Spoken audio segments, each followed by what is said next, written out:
Mhm. As usual, I'll give a quick run through for last time. After making it to the top of the mountain, you encountered the old man you were carrying on your back. Turned out to be Asmodeus. That was fun. Yeah, because your DM's a nurse. It's the best way to be. And shortly thereafter, you bumped into the Sphinx of Destiny. At least it seemed that way. Turned into a heck of a short fight as you whooped it pretty hard. Rhea, for a brief moment, had been reverted into a baby. Just for a brief moment. Messed her up a little bit. Just for a second, that confused look of, did that just happen? While Bellamy patting her on the back like, yeah, it was weird. Because sometimes strange things happen. But you did annihilate the monster, and you took the egg, the golden egg of destiny that it did not want you to have, and now you have it. However, it managed to survive as the party tied it up and were having themselves a jovial time, and of course the Sphinx woke up, triggered some trapped stuff, it died, you all survived, you all fell through the sky, but you have wizards on the team, so now you're on your boat because feather falling, teleportation, all that good stuff. And that's pretty much where we pick off and kick on for today's, as the team is chilling on their boat, having only just recently landed. And they've got the music going in the background as well. It should be coming through on your headsets and etc. Uh, I I don't hear anything yeah, me music-wise. neither.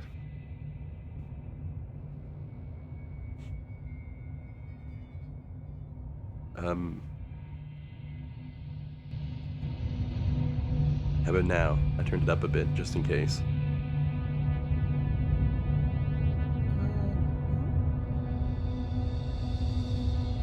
I can see the track in the music player. Let me check Yeah, my set. Nothing dark coming future. through, hey? Yeah. Huh. Well, can anyone hear music at all? Here's something No. now. Don't hear Hear anything. ambient noise now. Yeah. It's not like I'm playing Hobbit music in the background. It's literally ambient noise. It might just be taking forever to load, if that's the case.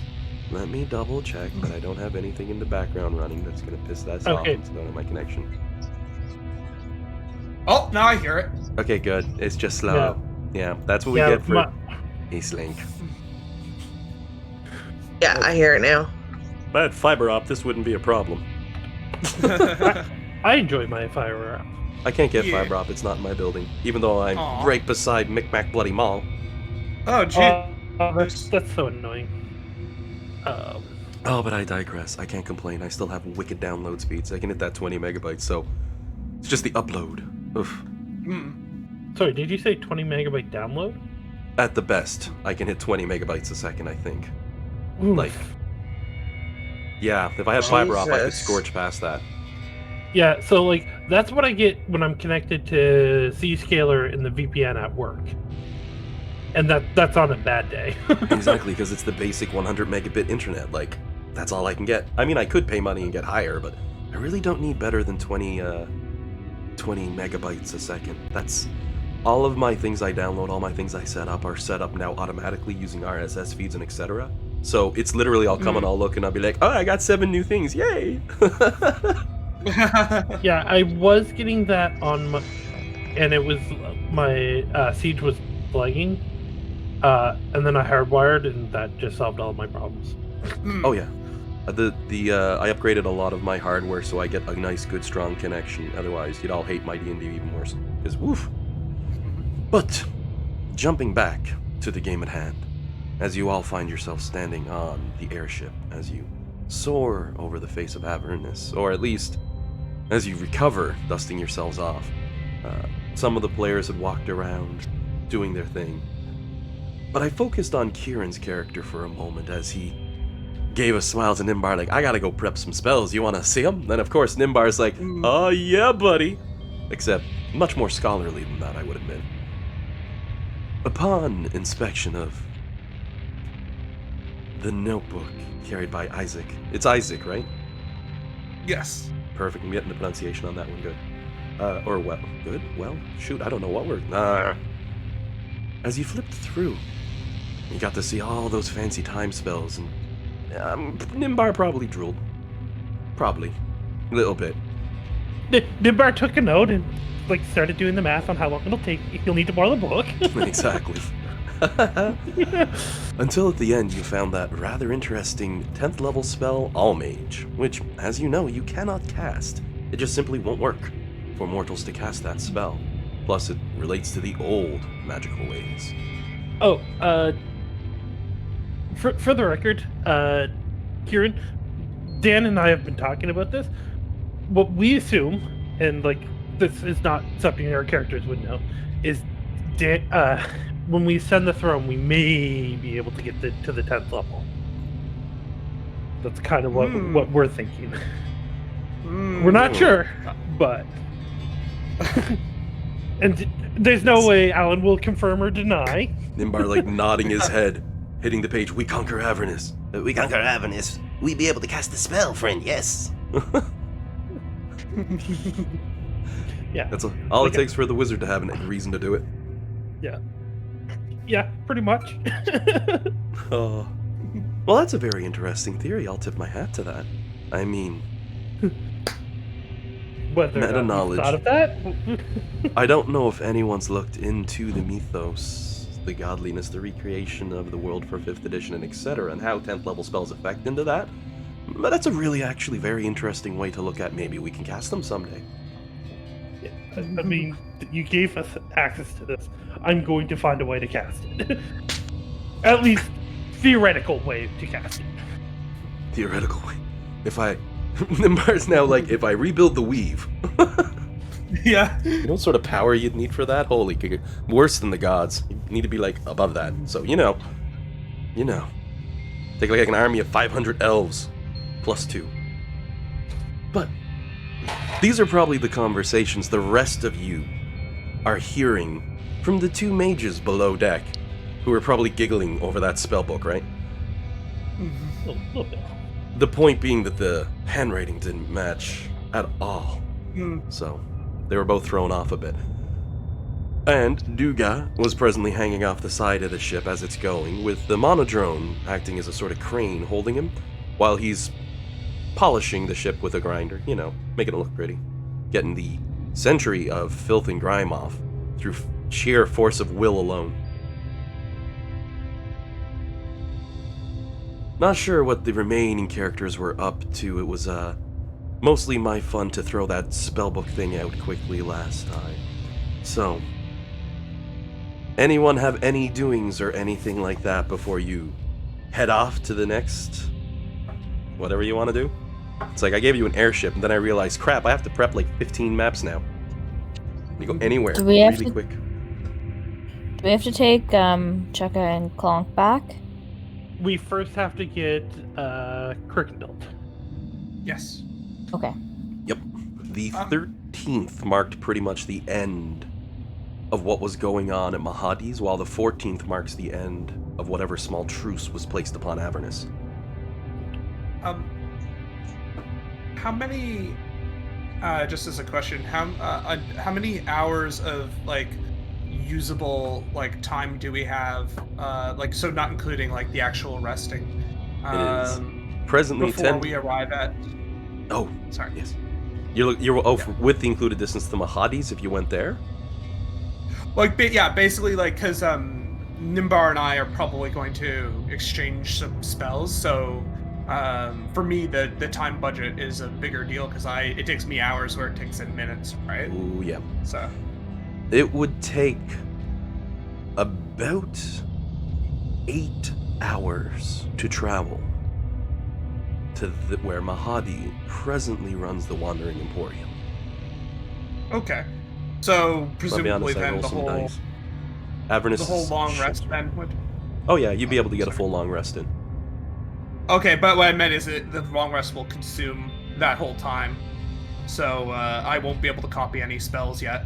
And as mentioned, that's at max speed, right? So, if you wanted to take longer, the party certainly can. There's no limit on those sort of things. However, as mentioned, that is a long rest to get to that point.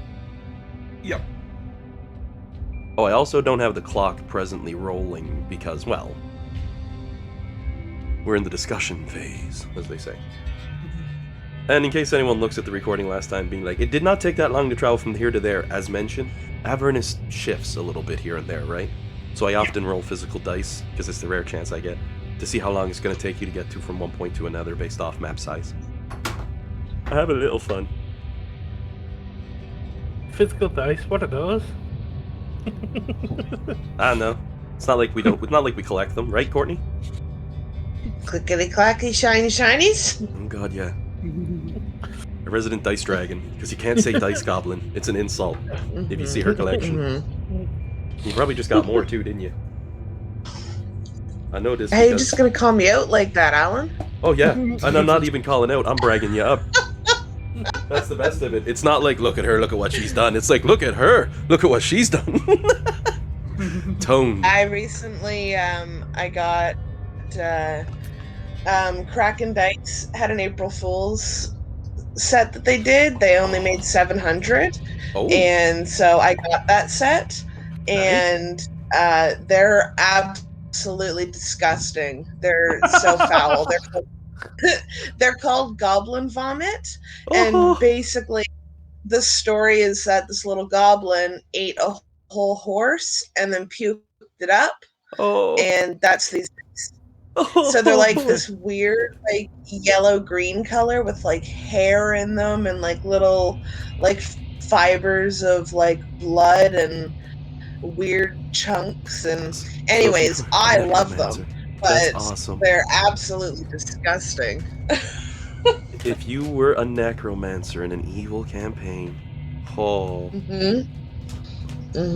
oh, that's awesome. Oh, that's nice. And congrats on getting into 700. I know a lot of people who were trying to get their hands on the Super NT, which is like an updated high-def rebuild using FPGA. People probably heard of it. Yeah, it was online for about 10 minutes and then sold out, but it was also like, I can't log in, it won't load the cart, it won't do this, that, or the other thing. So it's like, shit, sounds like the PS5 all over again. Yeah, they actually like oversold, like, for whatever reason there's like a glitch in their system, so people were able to order when like they'd already sold 700, people were still able to order, so then they had to send out like this big like apology to everyone, but they you didn't get they're giving everyone. I didn't know, I already got my dice. Exactly. They're letting them pick a set from their new line that's unreleased. So everyone who ordered but didn't get the dice get to pick from the new line that's coming out. So at least they were really good with handling the mess up, and so that was really nice of them. That's not bad. Imagine if the Critical Role shop did something like that to make up for the 2 orders that got ruined. Oh god. En route. I'm still so mad that those pajamas are still out of stock. Apparently they oversold the Munchkin game too, and there's people saying that they had it and needed a refund because they sold more than they had. I believe it. Oh, not Munchkin, for the record, that's popular Courtney, as frig. At some point, I do expect to see a picture of these. Oh yeah. The goblin vomit? Yeah. Oh, why didn't you tell I'll me? I put it just in had a Discord. link put up. Oh, okay. Sorry. Yeah, but Dan's got that's us only all a beat. link to the picture. That's not a link to hers. Oh, goblin vomit out of all the things. That's hilarious. Since we have time, Jade's gonna do something unusual. He's gonna ritual cast Identify twice. The sash from the Mummy Lord, and the sword we're currently riding on. Ah, you're going to try and identify the big magical blade you find yourself riding upon. I'll do that one first. Because I'll be honest, for the sash, I forgot. I mean, I have to do a random roll to determine what it does. But as for the all I stuff- know is I could not attune to it, so I couldn't figure it out. So I was waiting till I had access to Identify. I think I know what Did it you was. take Magic Initiative? Or Initiate? Or is it a secret? I took a level of cleric. Did you really? That's so cool. Oh, dang, Courtney. Those are disgusting, aren't they? Oh, that is nice. Right? Isn't that like delightfully foul? Oh. It really looks like something someone threw up. Yep. Like, I love expected to them. almost They're jiggle. amazing. Like Jello, Yeah. you know? That gelatinous goop. Oof. It's Ooh, so cool that like every set of like Kraken dice is a 14-piece set. So you get like a big D20, a mini D20, 2 regular D20s, 4 D6, and then like your regular other ones, Oh, and a damn. D2. Oh, Oh, damn. that's awesome. D2s Yeah, are it's nice really 'cause cool. They're a nice little flip counter for when things are on or off as well, so that's really handy. Yeah. Oh, Yeah. that's nice. They're going overboard for you. Oh, yeah. Alrighty. So, Jade, solving the big mystery of what the hell. The sword you are flying on is made entirely of enchanted stone. And you can tell by examining it with the Identify spell that if somebody were to really go into detail examining this stone, they could easily replicate the magic used that grants it complete levitation. The complete levitation that it has is complete levitation. It is inert from any forms that would try and change it unless directly acting upon it. So, you know, if a spell specifically targeted it. But beyond that, this sword will float indefinitely for all eternity. It receives no other major bonuses beyond that. But it's also an enchantment that can only be done to to stone itself as well. So technically, a high-level wizard might be able to deduce exactly how this works and apply it to other stone, but the process would take a considerable volume of time. You'd also have to figure out the spell components, pieces here and there, and a lot more work. But with the Identify spell, you can see the edge of, hey, this isn't just a sword that has this power, this is a stone sword that someone then later enchanted to do this.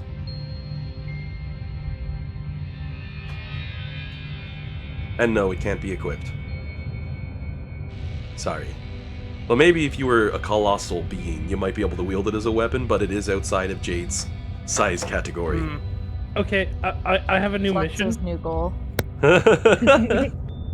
did have have a a- new. I also have a new goal. Flying Citadel. How many times can we stack a large person? Well, I actually do have the materials for a flying citadel released in 5th, but that's... yeah. And as for that sash... Give me a second to do a quick roll. Give me a second while I recreate the item. No, I'm pulling up a magical item table as much as I'd love to. I said recreate, like not physically Oh, make, but like I get you. redetermine what it is.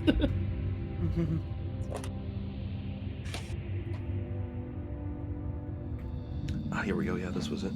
So, as you check this interesting looking sash out, which appears to be nothing more than a well-made article of dress, you sense strong enchantment aura radiating from it, along with a fainter aura of alteration while examining it. It has 8 small pouches on its inner front surface.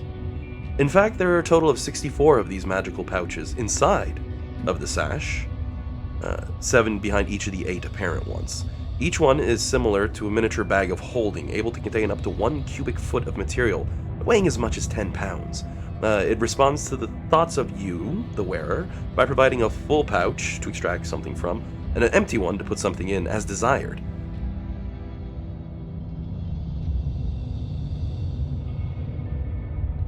Unfortunately, that's mostly the sort of thing spellcasters love, because there's so many odd, weird, tiny spell components like an ivory, porcelain, this, the other, or a pearl or something. For you, however, holy crap, that's a lot of daggers. Hey, he's a spellcaster now. This is based off of the old Girdle of Many Pouches from, I believe, the AD&D 5th Dungeon Master's Guide. But it works pretty much the same. I'll post its information up. And just replace the word girdle with sash. There's only a couple cool magical sashes that I could actually find, so I wanted to go for a nice one. Then that raises the question for me, why was it Jade was unable to attune to it before? It requires attunement by a wizard. Sorry, I said, oh, this is a wizard's item. I kind of forgot to mention that.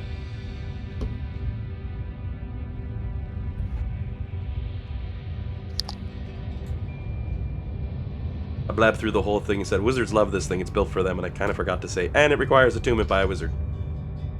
Yeah. Actually, can Jade's ability get him around class requirement? Yes. Oh yeah, so you can equip it now. What, did you try to equip it when you could get around class requirements? Yeah. Oh, so I freaked that up. I give Jade a point of selfish inspiration for the DM's mistake. That's a freebie. I actually feel bad for that one, because usually I don't make too much of a slip on those. But I do remember it being a lockout for Jade couldn't use it. So yeah, a point of selfish inspiration, because I botched that one. And I really don't have anything else I can give out for that, so hey, go easy with it though. Can I stack those? Because I already have a point of selfish inspiration. I kind of screwed you pretty bad, so I'm going to say yes this one time. Go easy with those. The rest of the party's like, he just gave 2 points of self-inspiration to the rogue. Yeah, this is going to end badly for me. I assumed that the sash was like requires evil alignment or something like that because we got it off of an evil mummy lord. Nah, I just forced it to have a wizard's attunement. Cloth That's items. fair. I was going, you know the Diablo rules. It's a big heavy piece of armor. I can only equip that on warriors. Oh, it's a piece of cloth that looks like a tunic. That's for my spellcasters only. The usual dungeon grinds.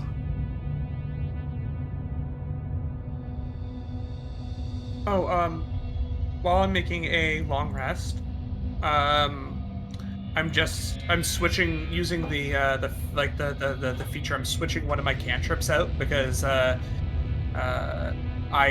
can cast it via my staff already, so there's no point in also having that cantrip prepared as well. So Ain't nothing to switch some things around. For the record, that was a really neat inclusion in Tashes. yeah. And any of those small things that lets customization go. Most campaigns don't break 15th level. That's like a cap out. And that's not saying players can't. It's players don't. A lot of players love that middle game now, so... At this point, things get a little more wonky. But at the same point, Honestly, like high-level campaigns are so much Yes. fun too.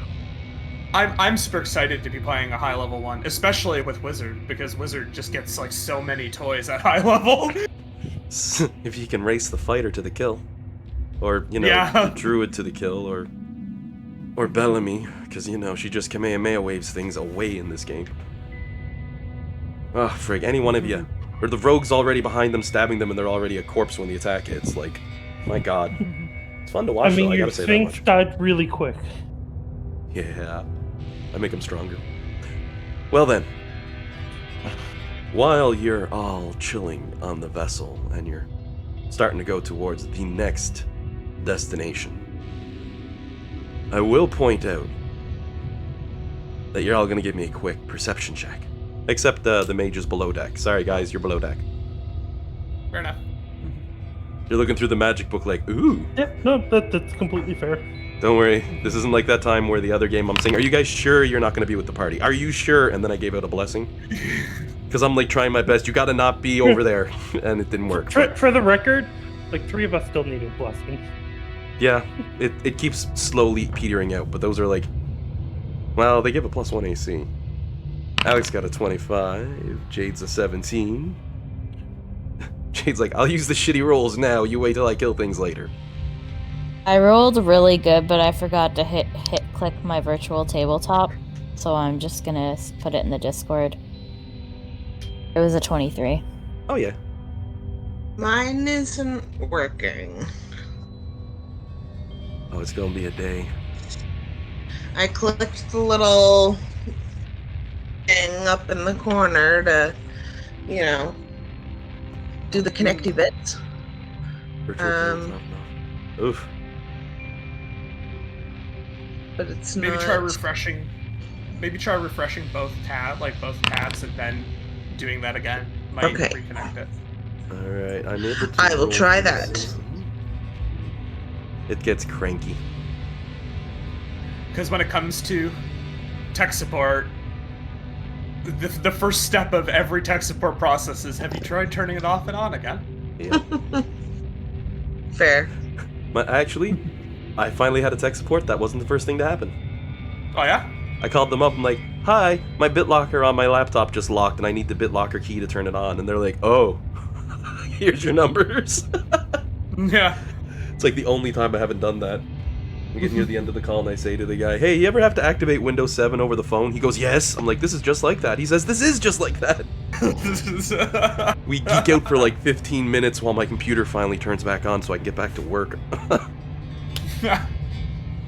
Oh, did that one work for you, BitLocker Courtney? resets are not fun. Oh, they're just a pain. It's like, here's 40 alphanumeric characters. Don't mess them up. Also, because it looks good, I sent a picture in the off-topic. This is what I'm having for what Dan and I are having for breakfast. Oh, yum. Yeah, a little jealous. Casserole. Little jealous. Any luck on Yeah, that one? mine's Courtney? still not working. Damn. No, it won't nice. roll at all. You might have to Oh. roll off of your character in Foundry then for the day. Okay. How do I do that? Well, if you double-click on your character Bellamy to pop that one open, you'll notice you have the first we thing. don't have tokens. Oh, I have to put one on the map for that. My bad. Yeah, the other option is go to the third page and you can open players and then. Oh, you just put it there. Never mind. Yeah, I'm being the lazy and I'm just going to drop them so you have access, because that'll make it easier in the long run. Fair. Yeah, if you open up your character sheet with a double click, I'm going to put you back up. There we go. You'll notice that you'll have all your stats and stuff listed.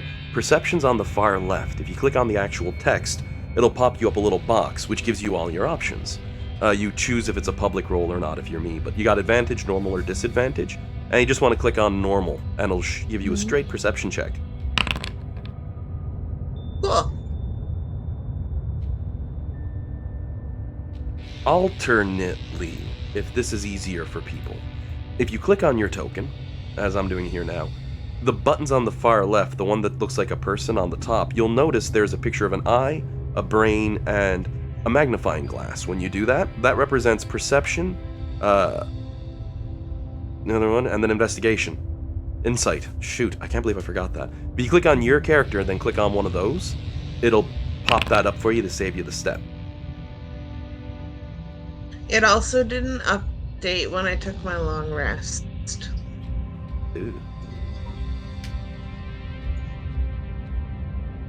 You did. I think someone already asked this, but you did connect the add-on in Chrome, right? Yeah. Alright. Could be any number of things. I'm not too worried about the tech side if we can get it rolling smooth today. If it starts to be a pain, I'll give it a quick run over and see if we can get it fixed up, you know what I mean? But for right now, it should be fine. Oh, I gotta reconfigure Isaac so he's got all the correct pop-ups. I'll do that again, I'll do that later. Something to remember. It's been a couple weeks since we played. Good old vacation time. So on that note, as we kick off, you all above deck would notice, in order of your perceptions, you know? It might be Alec giving Bellamy a tap, say, hey, check that out, who, you know, gets Jade's attention to turn his head and be like, hey, what's going on? While Flux, who had the 23, right? You would have noticed Alec leaning, you'd be like, wait, what? And then looking. Pointing out the fact is you're starting to fly away. Rhea has one arm on the gunnel of the ship, staring at that mountain as you're leaving, not saying a word.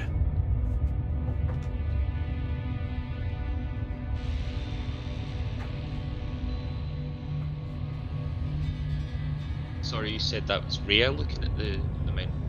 Just, yep, staring back where you came from. Oh, okay. Sorry, I had to reconnect Discord there. I think my voice wasn't coming through. Sorry. Oh, it's all good. Yeah, I haven't heard you in a little, so it might have been, actually. Yeah, I was trying to say to Courtney, sometimes when you level up, you need to click your features and traits tab, on your character sheet to get the beyond 20 thing to pick up your character. Okay, let me try that.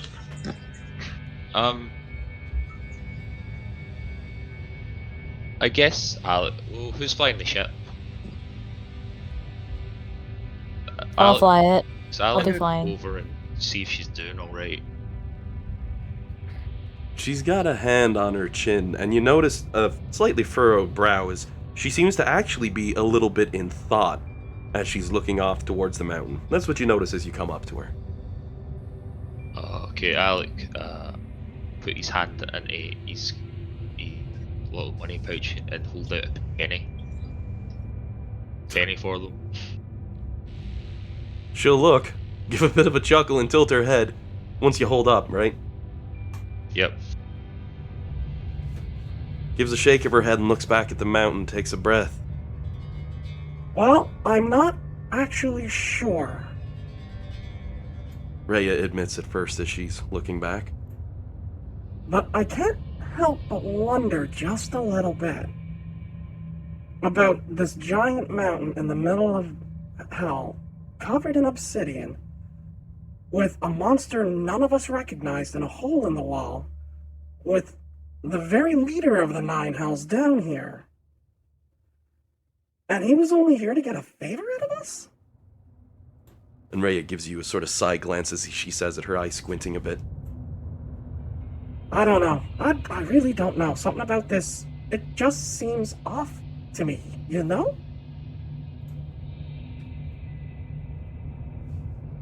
I mean, at the time it seemed pretty normal, but when you lay it out like that, it is rather strange. Basically a god, right? It's really bugging me, though. It's really bugging me. Rhea says, fingers drumming on the edge of her sword. Ooh, pardon me. I need to drink more coffee. What the hell stopped the obsidian from coming up after us? Did Asmodeus stop it? Like, he did that big spell, tore down half the mountain. And you But- can see the bottom of the mountain. Now the tornado is gone. About a third of the way up, still covered in obsidian, the rest of it obliterated by that avalanche that oh god. Oh, I'm gonna be tongue twisted, I swear. Asmodeus created the avalanche which destroyed stuff. There we go. I tried to say That was a sentence. tricky one. Oh, I need more coffee. It's been a few weeks. I'm rusty. I don't talk to people anymore. I'm just home working now. You know how it is. And John's picture made me really hungry now, and I'm just thinking food. I'll put that one up in the chat. Sorry, I'm not sorry. Yeah, that picture is going up in here, so we have that on video, so people know how hungry you made me. Oh, but I digress.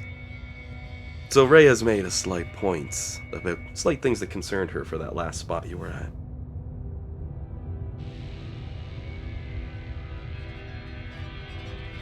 So what if it's Asmodeus that was sending those obsidian guys after us the entire time?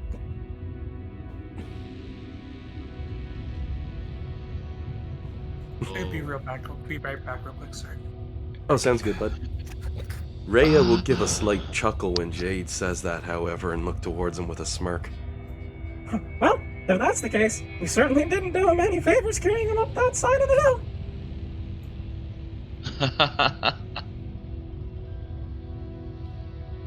Cool, because we heard, because he in the old man form said that Tiamat and her followers are having trouble with the obsidian. Would Asmodeus want to tangle with Tiamat? I don't know, man. That's as a DM, I gotta say that sounds like some high level stuff. Oh right, I love doing that joke. It's been a while since I've had a game this high level. So Rhea leaves the party with some insightful food for thought, as opposed to her usual, "Oh, this isn't good," and then being wrong. Just once. Even a broken clock's right twice a day. Or an NPC gets to trigger their, FMV side. So with that food for thought, with the 10th level spell in the book, with your path set out in front of you, the question then becomes, where's the party going now? Oh right, you said you were on... welcome back. I was just doing a slight recap while you were gone there, Kieran, just to make things a little easier. So, and I was actually asking, so where's the party going? But I believe you actually already told me. You were heading to Mahadi's, I believe? Yes. Yeah, bodies first, Get and her, then boy. drop off the Kinkus. So it's an 8-hour trip to get to Mahadi's Wandering Emporium. Now just give me a second here. I'll activate that map and switch us all over.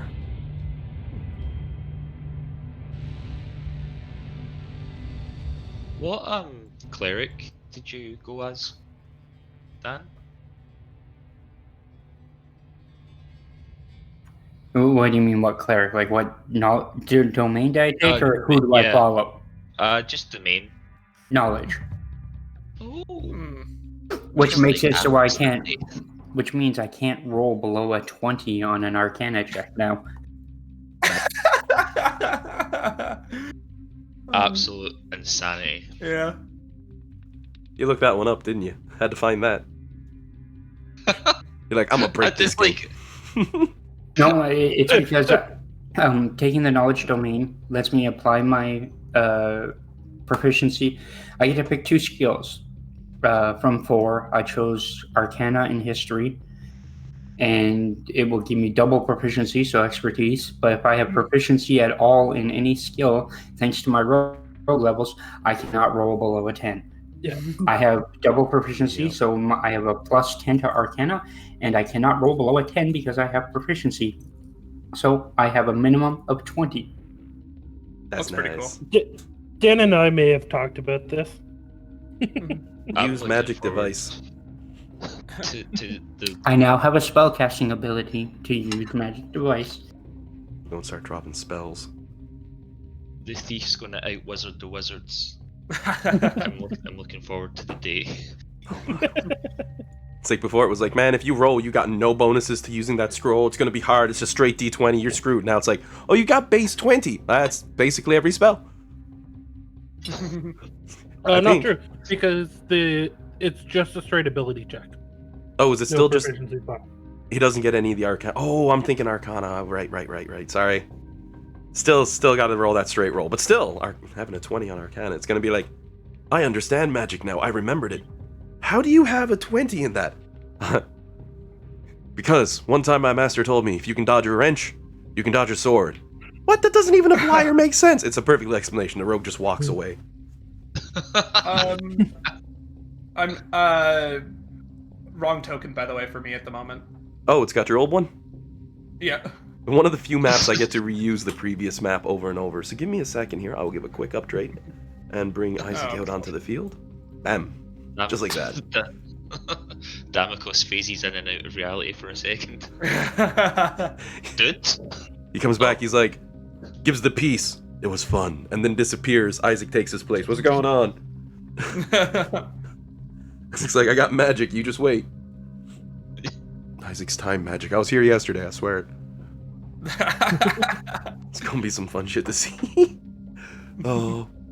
So, as you are flying over, you get near Mahadi's Emporium. Bodies litter the ground everywhere. No one seems to be moving from air as you float in, hovering above. You're all more than welcome to make perception checks. And I just hit play on the time, which means we're back in action. Let's make a perception check with my best skill, perception.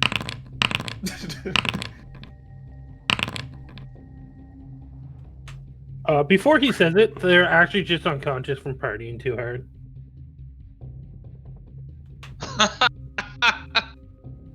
Yeah, but Nimbar's I don't thinking have a everybody's token. dead. Oh shoot, I'm Yeah. sorry. Again, old map. It's okay. I have the right I even Nimbar. tried like removing the Beyond 20 extension and re-adding it, and it still won't roll. That's so weird. I didn't have a token down for Yeah. Nimbar either. And that is very weird. Normally they work well together. I noticed there's been some security improvements, but...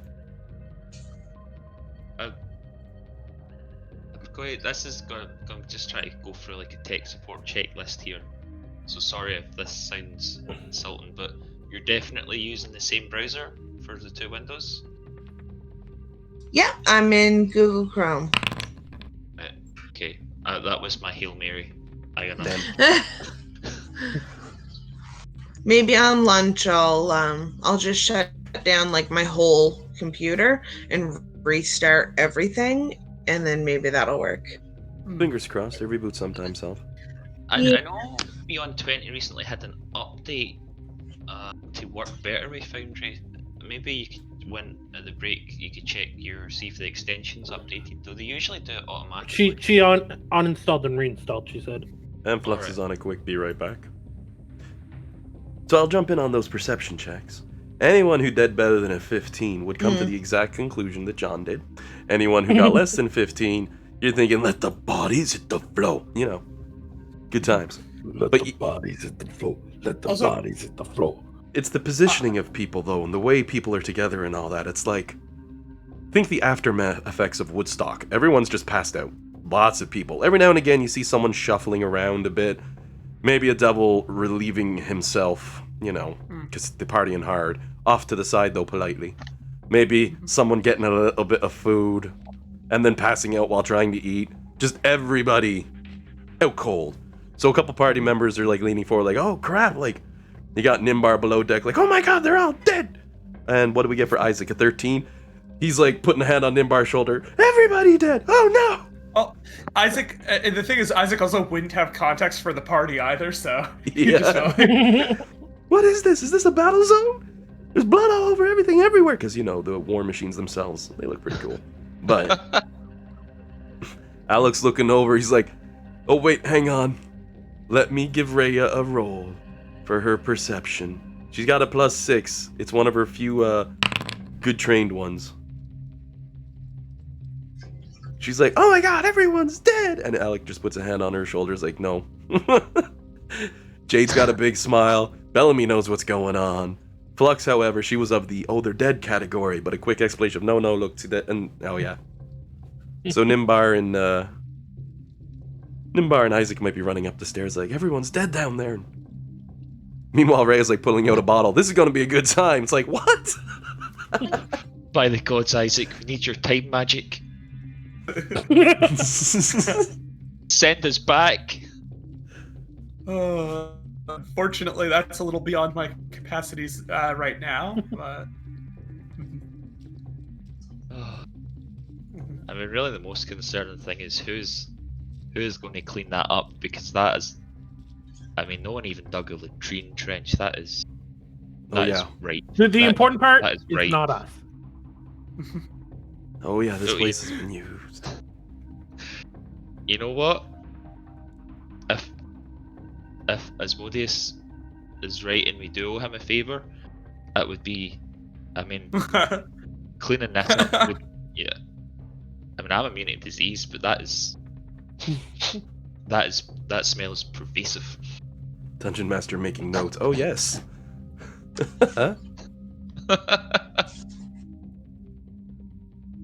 Okay.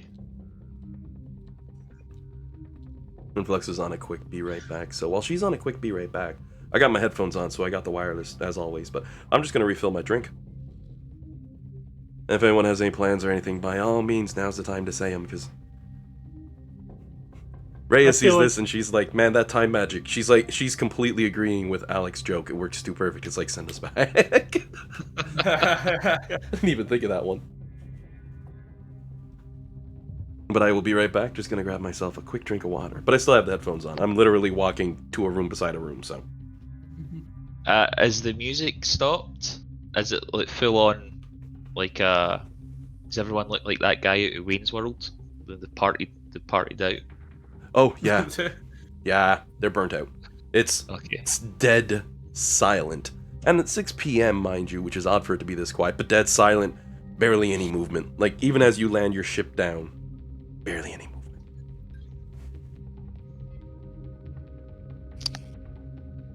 Okay. I mean, I guess we just go and find Cricket. We just maybe slap a lesser restoration on him, get him on his feet. Wait. If devils tend to be immune to poison, so what have they been drinking? God. Holy water. Oh God. That seems real bad for a devil. Flaming shots, eh? It burns inside and out. Oh boy. I just couldn't think of anything else. So now Well, I that's in hope- your head. You're welcome. I just hope nobody spilled. Oh, The weak don't need to survive. Okay, well, we might need to, like, resurrect Cricket. This could be bad. Okay. so then Uh, we'll jump back in. okay. Oh, water went down the wrong way. Oof. Oh, Isaac, you're new here. No magic. None. Zip. Nada. No fighting, no magic, no weapons, no exception. Big All right, words printed. In fact, yeah, that would be the big thing. This would be all news for your character. As usual, I've explained the Wandering Emporium about 3 times throughout the campaign, so the luster is a bit gone, but for your new character, you would be noticing this place as a unique spot for the first time in Avernus, seeing all the various everybody together and no fighting inside there, despite the fact everyone's passed out and partied out. You would have also gotten probably some note from the party about everything that's held within this area, so, you know, all the little things like their shops, a nice place down here to get really messed up, the usual things. But at the moment, everyone's out. Okay. So we're looking for a friend of yours here. Yep. Goes by Cricket. He's got a scar on his head, so he's probably stand out, though he might have black and white makeup on, so... Black and white makeup. Okay, I see. Yeah, he was headlining. Oh, welcome back, Julian. Perfect. So then, Okay. I guess Al will make his way in towards the stage and do his best not to stand on anyone. now, as you walk towards the pre-built stage, which was down in this area, I'll pull the screen for everybody. You notice it's mostly been destroyed. There's a few bits and pieces of it left here and there, but there's like so many people passed out around it in just a big pile. But the stage has mostly been ruined. Some of it's even still burning a little bit on fire. Guess mosh pits don't count as fighting in here.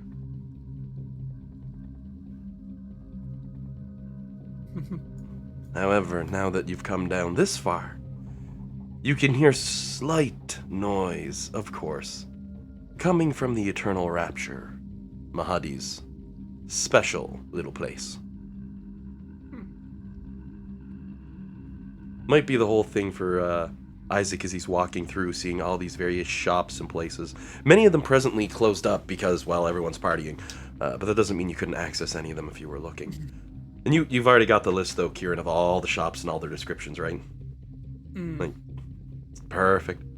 Makes things easy. But it would be quite the sight for your character. Everyone else strolling in, and you're seeing one place that seems to bring peace. But that's a lie.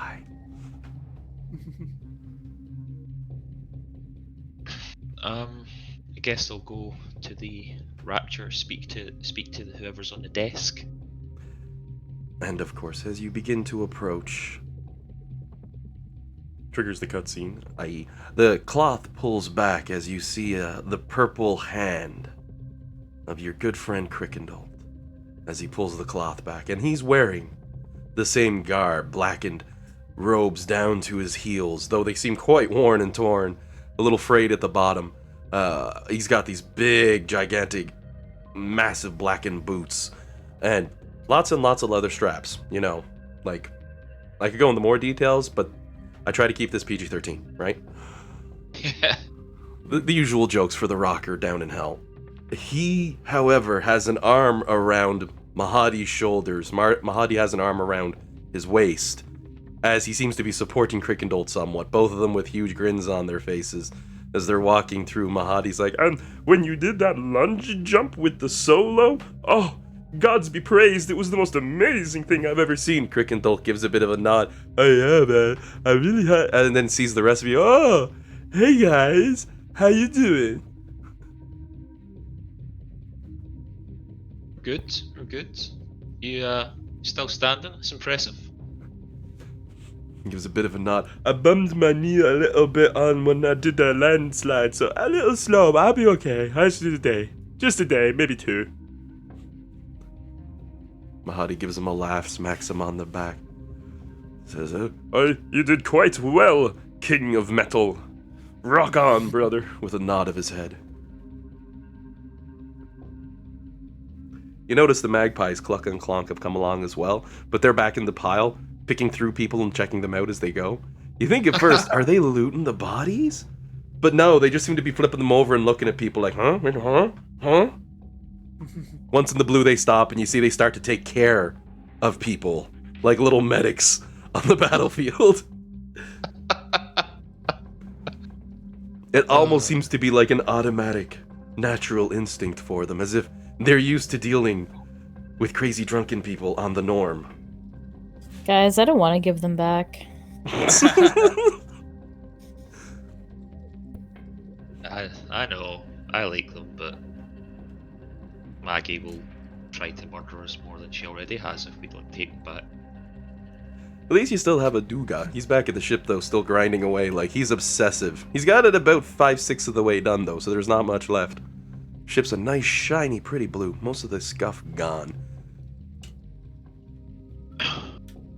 Well, I don't like being a party pooper, but it looks like it's finished. We came here to get you, Crickendolt, if you're good to go. He gives a bit of a nod, hobbles forward. He's like, "Oh yeah, sure. I'm a little slow though to walk. Think I could get a shoulder for some help?" As he like holds up an arm, you know. I'll support him. Do you want like a little cure wounds there, Crickendolt? Gives a shake of his head and waves a hand. "No, this is all earned pain. It's gonna take a little while to heal up. I mean, you can heal the injuries, but the guy, you can tell, is worn out, exhausted, torn. I mean, you could use some high level magic and sure, probably put him back to 100%, but the grin on his face, he doesn't seem to mind in the least." Okay, do that. Do not cast restoration on him, if I recall correctly. Wasn't that a thing? His unique brain damage is like what causes him to be the way he is. Yep, meta knowledge wise. Your wizard's already looking at him like his head seems somewhat concave. You'd be more than welcome to do like a medicine check for your character to have the knowledge. Or if no, that was someone a told meta you. reminder. Yeah. Yep. I thought that was like greater or regenerate that would do that. I believe it was greater. I'm going to quickly double check.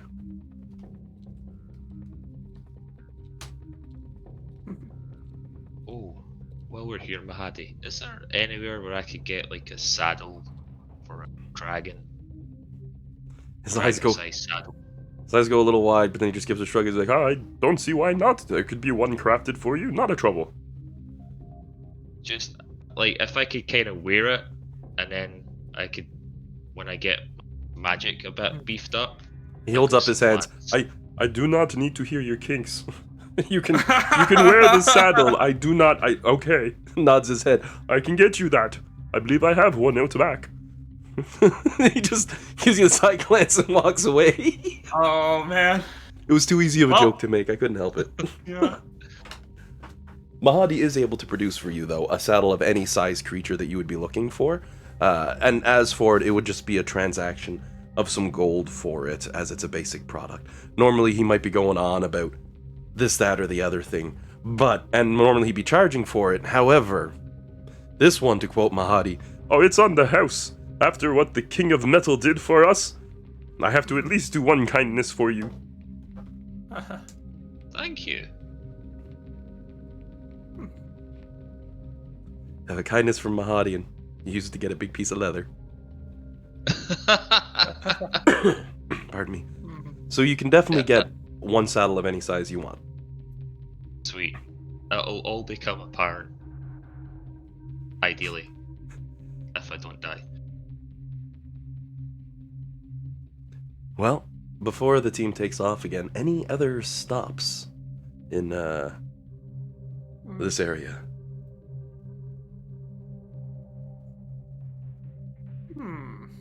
Are there any shops that just sell weird shit? There are a bunch of weird shit shops. And I just pulled up Crickendolt here. Heal spell is the one that's mentioned. So level 6 or better, anything similar, will restore him. As for the actual shops, I'll pull that one up so you've got a nice listing here. Because I think this is your first time there with any of this, Courtney?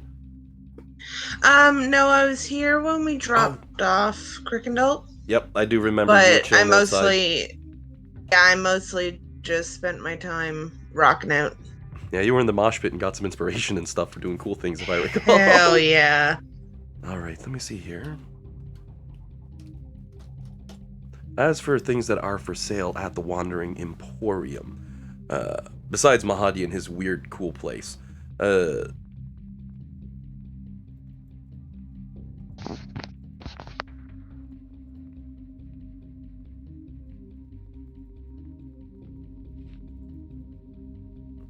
oh, sorry, I just read something off that was a little differently. So, things for sale at the it would be the Infernal Rapture, where you can get some good stuff, which has dining services, fire services. There's also the Fire Snake Forge, which is an establishment run by 3 salamanders. Right now, there's only like 1 in there at any given moment, because most of them are partying too hard. They sell all metal and weapon armor and stuff listed in Chapter 5 of the Player's Handbook at a 150% markup. They can also repair infernal war machines, but that's not much of an issue for you all right now. There's also a barber. She was fairly nice. There was also From Here to Avernus, which was a courier and spell casting services, things like that. And then there was a larvae farm that sold larvae, which are less than pleasant things, bugs. What kind of larva? It's a miserable Alan? fiend. It retains the facial features of its previous form, but has the body of a fat worm.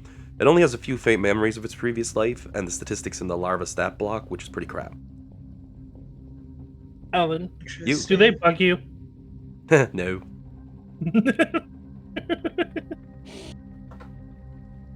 Interesting. I'll wander over there and take a little look at them because they look cool. But I'll go into the metal workshop, the blacksmith, whatever, the salamander place. Who is sleeping in a chair, I will add, as you walk in. There are, mind you, inside of the salamander's place, that's a little bit more unique.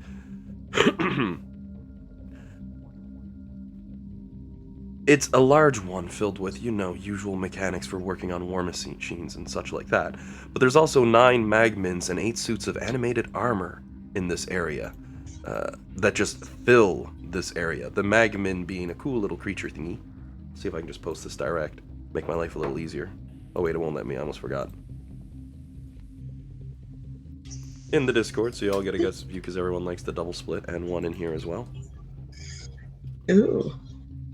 Little monstrous things, a grinning, mischievous magmin. They resemble stumpy humanoids sculpted from a black shell of magma. Even when it isn't ablaze and radiating heat like a bonfire, small jets of flame erupt from its skin. They're like summoned little pyromaniacs, so they're definitely indentured servants to the fire snakes themselves. And animated armor is animated armor. So do I see who I would talk to about their services? The salamander sleeping in the chair. Normally, there's 3 of them, and they're much more alert and awake, but, well, everyone's a little drunky right now. Okay. I'll go over to the chair and just give it a little kick. His eyes pop open, and he has 2 hands forward on a giant hammer, but a smithing hammer. His eyes pop open, he seems to shake it. What? I wasn't sleeping. You were sleeping. I wasn't. No, what? What? Squints his eyes and gives them a bit of a rub and looks towards Bellamy as he does. Seems to be still caught in a daze, shakes his head. Is this... Hi! Hello? I'm Human? Bellamy. Oh, hello, you know I'm what? Not Raj. too sure. Hello. You see, he's been thrown off a little bit here. You make metal things. He gives a nod. Yes, I make many of the metals. Huh? Do you make magic metal things? No, cannot make the magic and metal things. They'll break my fingers. Ah. I mean, I tried, Where but would... and he picks up the hammer and he makes a swing into his other palm. Last time I hit, it literally broke my fingers, so, no. Oh, I mean, that's fair. I wouldn't want broken fingers either. They hurt. He gives a nod of his head. Very much. Yeah. And you're more than welcome to give me a quick perception check at this point. Okay. Just...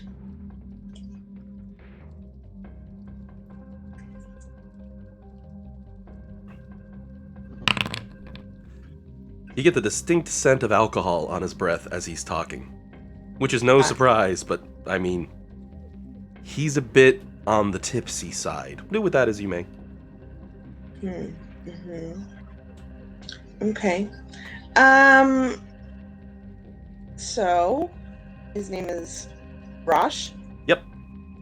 It's like, I also have 2 brothers. You might see them out there. They're not as pretty as me, though. Skids and Slag. Very good with the hammer is Slag. Very good with the nails is Skid. Don't mix them up, because Slag put a nail in his hand one time and stuck to the wall. Took me 3 hours to get the wall free. Didn't want to damage the wall. Frig his hand. They really are. Yeah, I mean, that's logic. Where would someone go if they wanted to have something turned magical?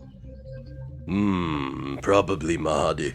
He has all those magical tricks and all those little twisty spinny things, and my brothers say I'm not allowed to talk to him alone though, so I can't help you.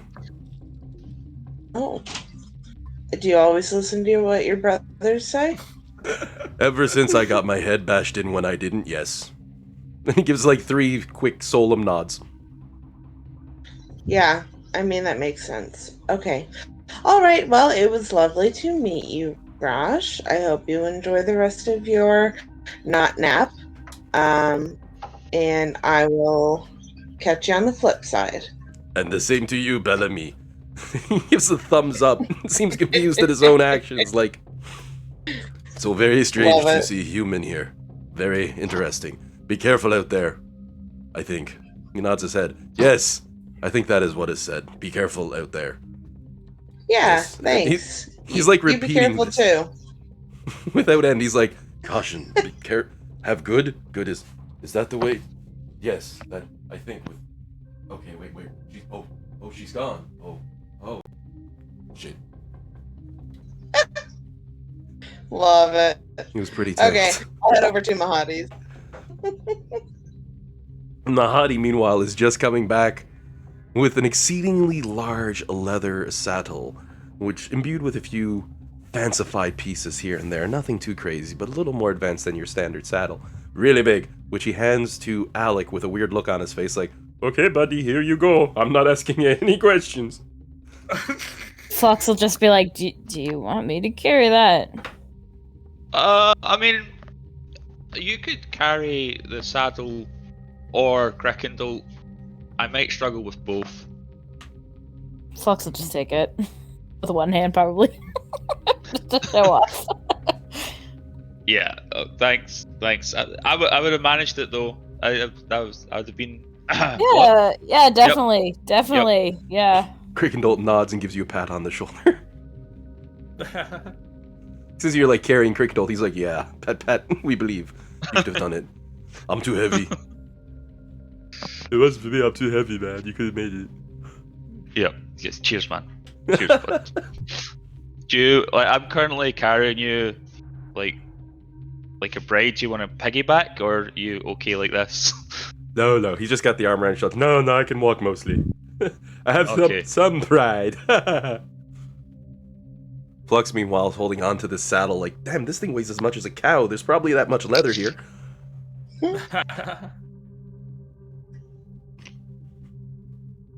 And any Is shenanigans. Oh, yep. I think Flux I was is just jumping gonna in. ask, is Jade around? I'll just kind of be looking around. That's gonna be the question. Any shenanigan from our wizards or from Jade? Nimbar's just kind of following around. Not really saying much. Taking lots of notes. It's like, I've never been this close to this sort of fiend before. This is really interesting. He did realize that he still hasn't had that talk with Bellamy, though. Like, oh, right. We should discuss.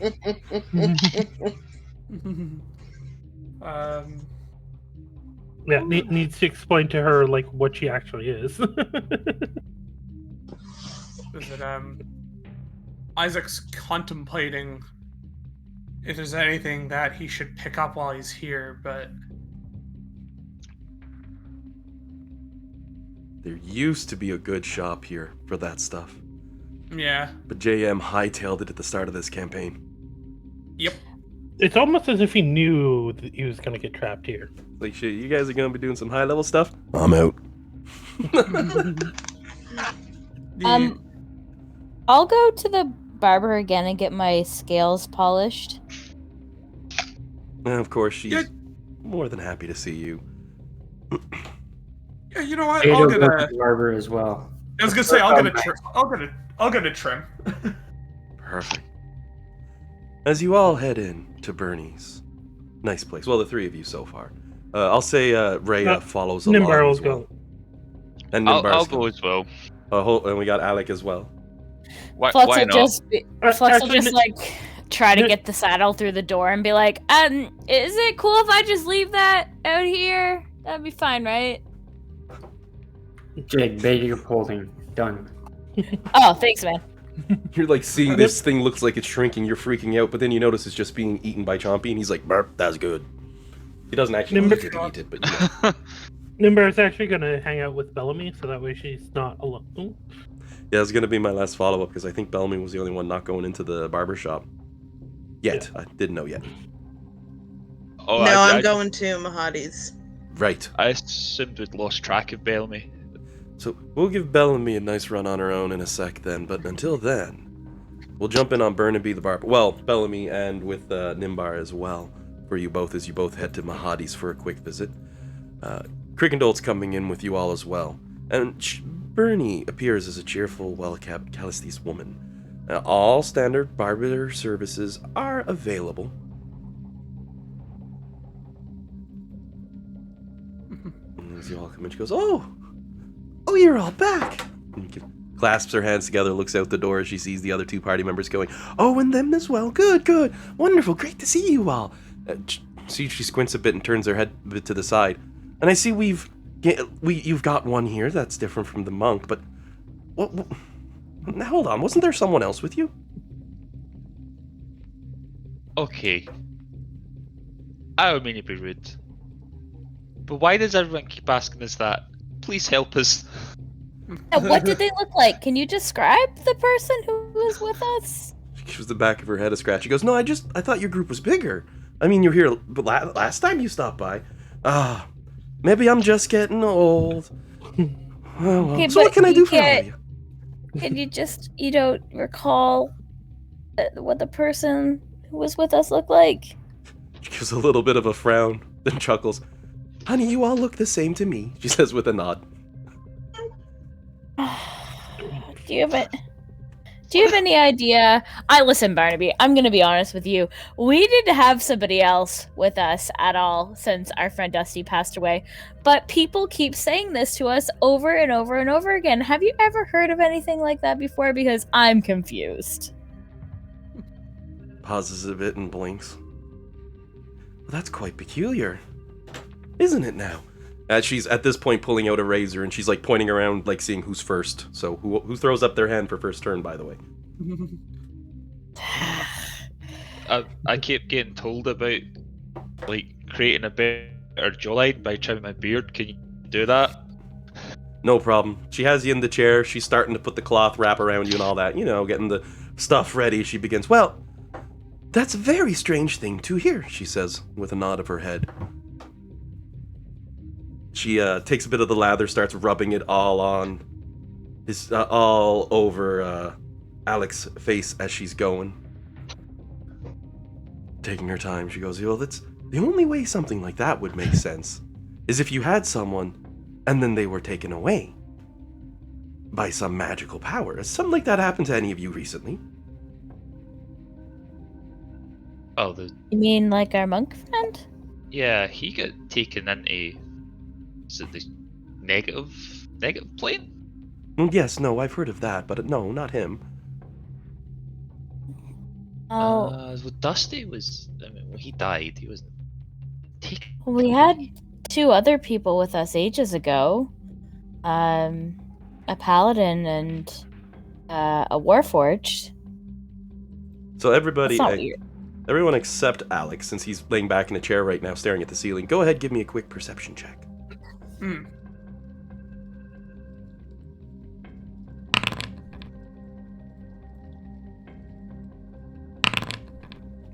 I'm gonna use inspiration because I want to get some answers about this. I don't blame you. Nice. All right. So that's Bellamy, Isaac, Jade, Flux. So, Isaac and Flux would notice out of the corner of their eyes Rhea's hand wrapped tightly around the hilt of her sword, ready to draw it out. As Rhea mutters, How the hell did she know that he was gone? and at that moment, as you pull back the cloths of the Infernal Rapture, Bellamy, walking in, you see Mahadi's there, sitting in a chair at the bar, and he's picking up an egg, of all things, that he's cracking into what looks to be a nice little glass of scotch with some alcohol in it. He's throwing in a little bit of pepper and a little bit of red sauce as incoming behind you, you see as well Nimbar's catching up to Bellamy. He turns, he goes, oh, hey, hello again, friends. He plugs his nose and throws the thing back. That's gross. Hello. He gives a nod. Oh, yes, disgusting, but effective, and sets it down. Uh-huh. Okay. So I'm gonna go over and I'm gonna put my shield on. I'm assuming there's like a counter type. Oh, yeah. Typical bar. It's really interesting because there's poles everywhere holding up a tent, but just this thing is a lot bigger on the inside than it is on the outside. Huge, gigantic, extra-dimensional space with a really beautiful sort of view to it. However, right now, it's mostly empty except for people passed out everywhere.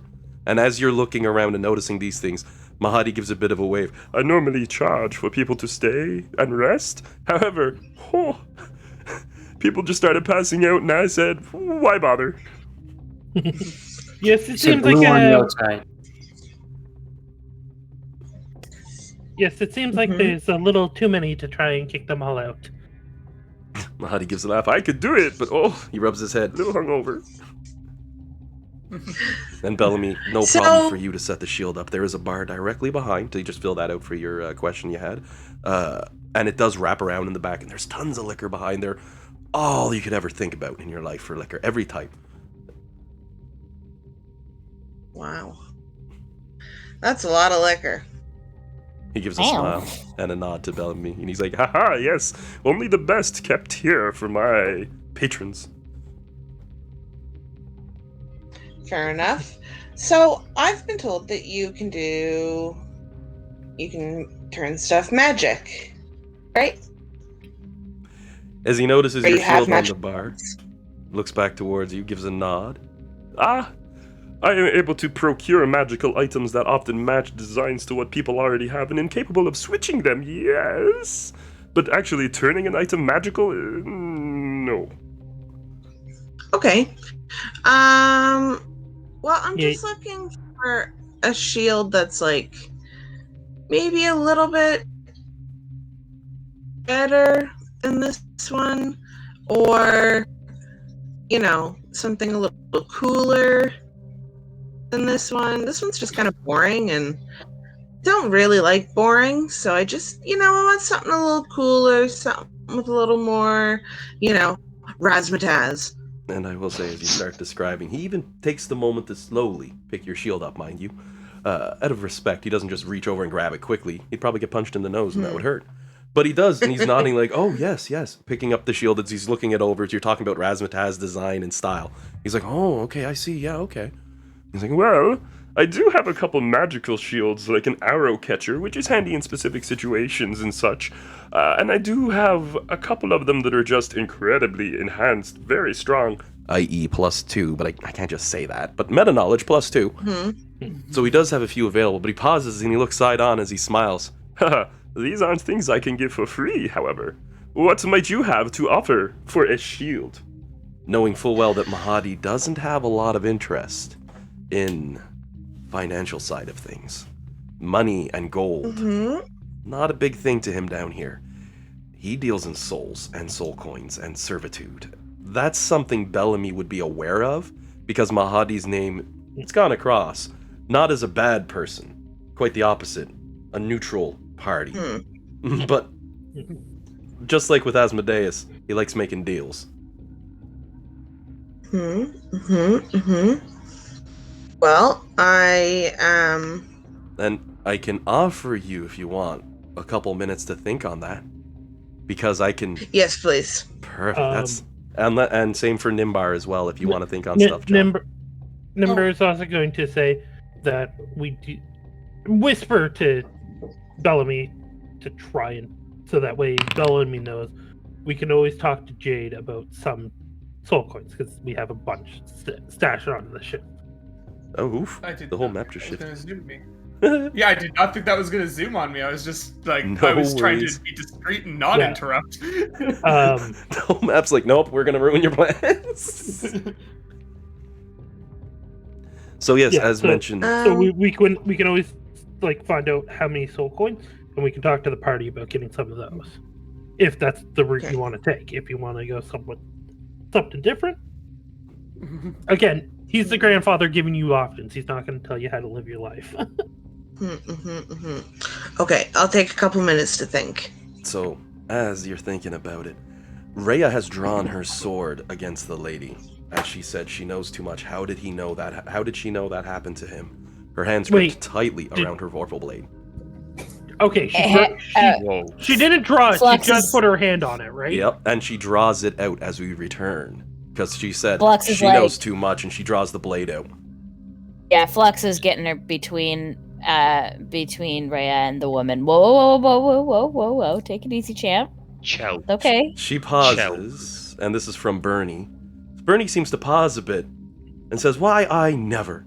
And doesn't seem fazed by Rhea's accusations. She waves her hands a bit. Here I am with a blade at your friend's throat, and you're drawing one on me?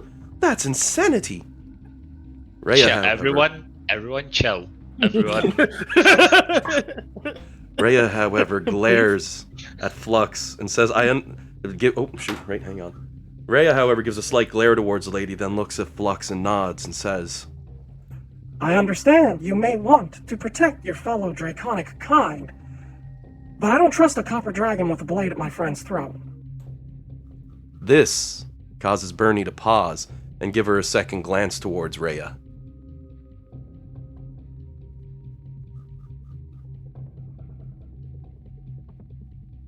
We found that out. We forgot as soon as we left, right? As Alec lowers his head back down, you'd see in the mirror reflection that Bernie is in fact a humanoid a humanoid copper dragon. The mirror reveals the true form. So you can understand hasn't- Rhea. Wow. It's not her that I'm worried about, Rhea. It's Mahadi. Let's just take a step back. She's doing a service. And she will follow through, or she'll have Mahadi to deal with. Right? Rhea, right now, as you're trying to talk her down, looks like a scared cat. Her, fur is up, as they would say. So you go ahead and give me a persuasion check on that one. Or a charisma roll, Can I just, if Flux is between Rhea and the dragon, can I just reach out a little and just give her some guidance? Yep, and you have advantage on this roll, where Rhea is a good friend of the party. Okay. And I'll roll the d4. That's not terrible. 18. 18. After a few tense moments, Rhea spins the blade back and puts it back in the sheath. Shakes her head a bit. Still doesn't look too trustworthy, but she just gives a nod towards Flux. Okay. I'll give you trust, but you watch out. I don't trust anyone who has to hide who they are like that. There's some ulterior motive she's got. Flux will just be like, let's go for a walk. Just try to get her out of there. And she doesn't have any trouble leaving with Flux, no problem. You'd both be able to step right out. And the second you do, you're both walking out of there, and she looks towards you. And she still has a bit of a cranky look on her face, and she's like, Customer service in there wasn't very good. and you're walking with her, and you're probably having a similar thought of, yeah, no, that wasn't a good time. I'm not feeling very happy right now, but for the life of you, neither of you can remember any of the conversation you had. Yeah, that's so weird. That's so we maybe we should go back to her.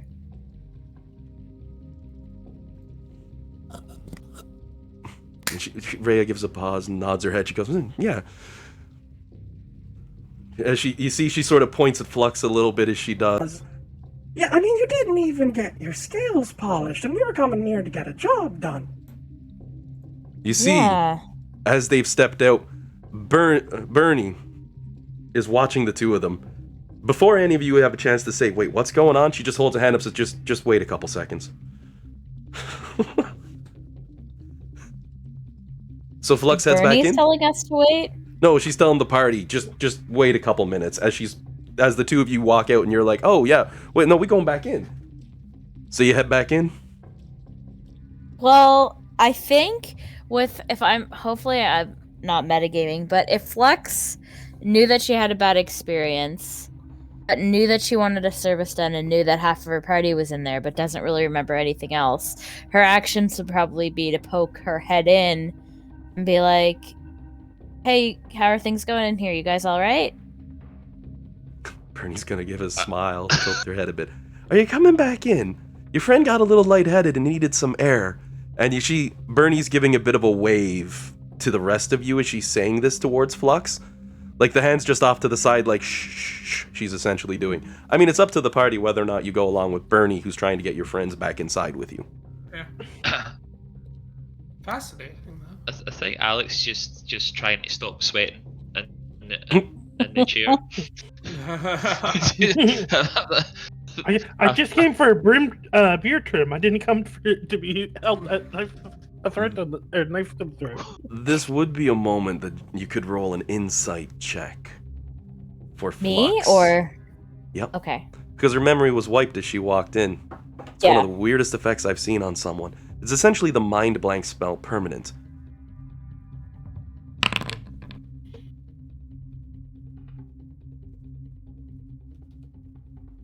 As you poke your head in with a 13, you get the feeling that it's tense in this room.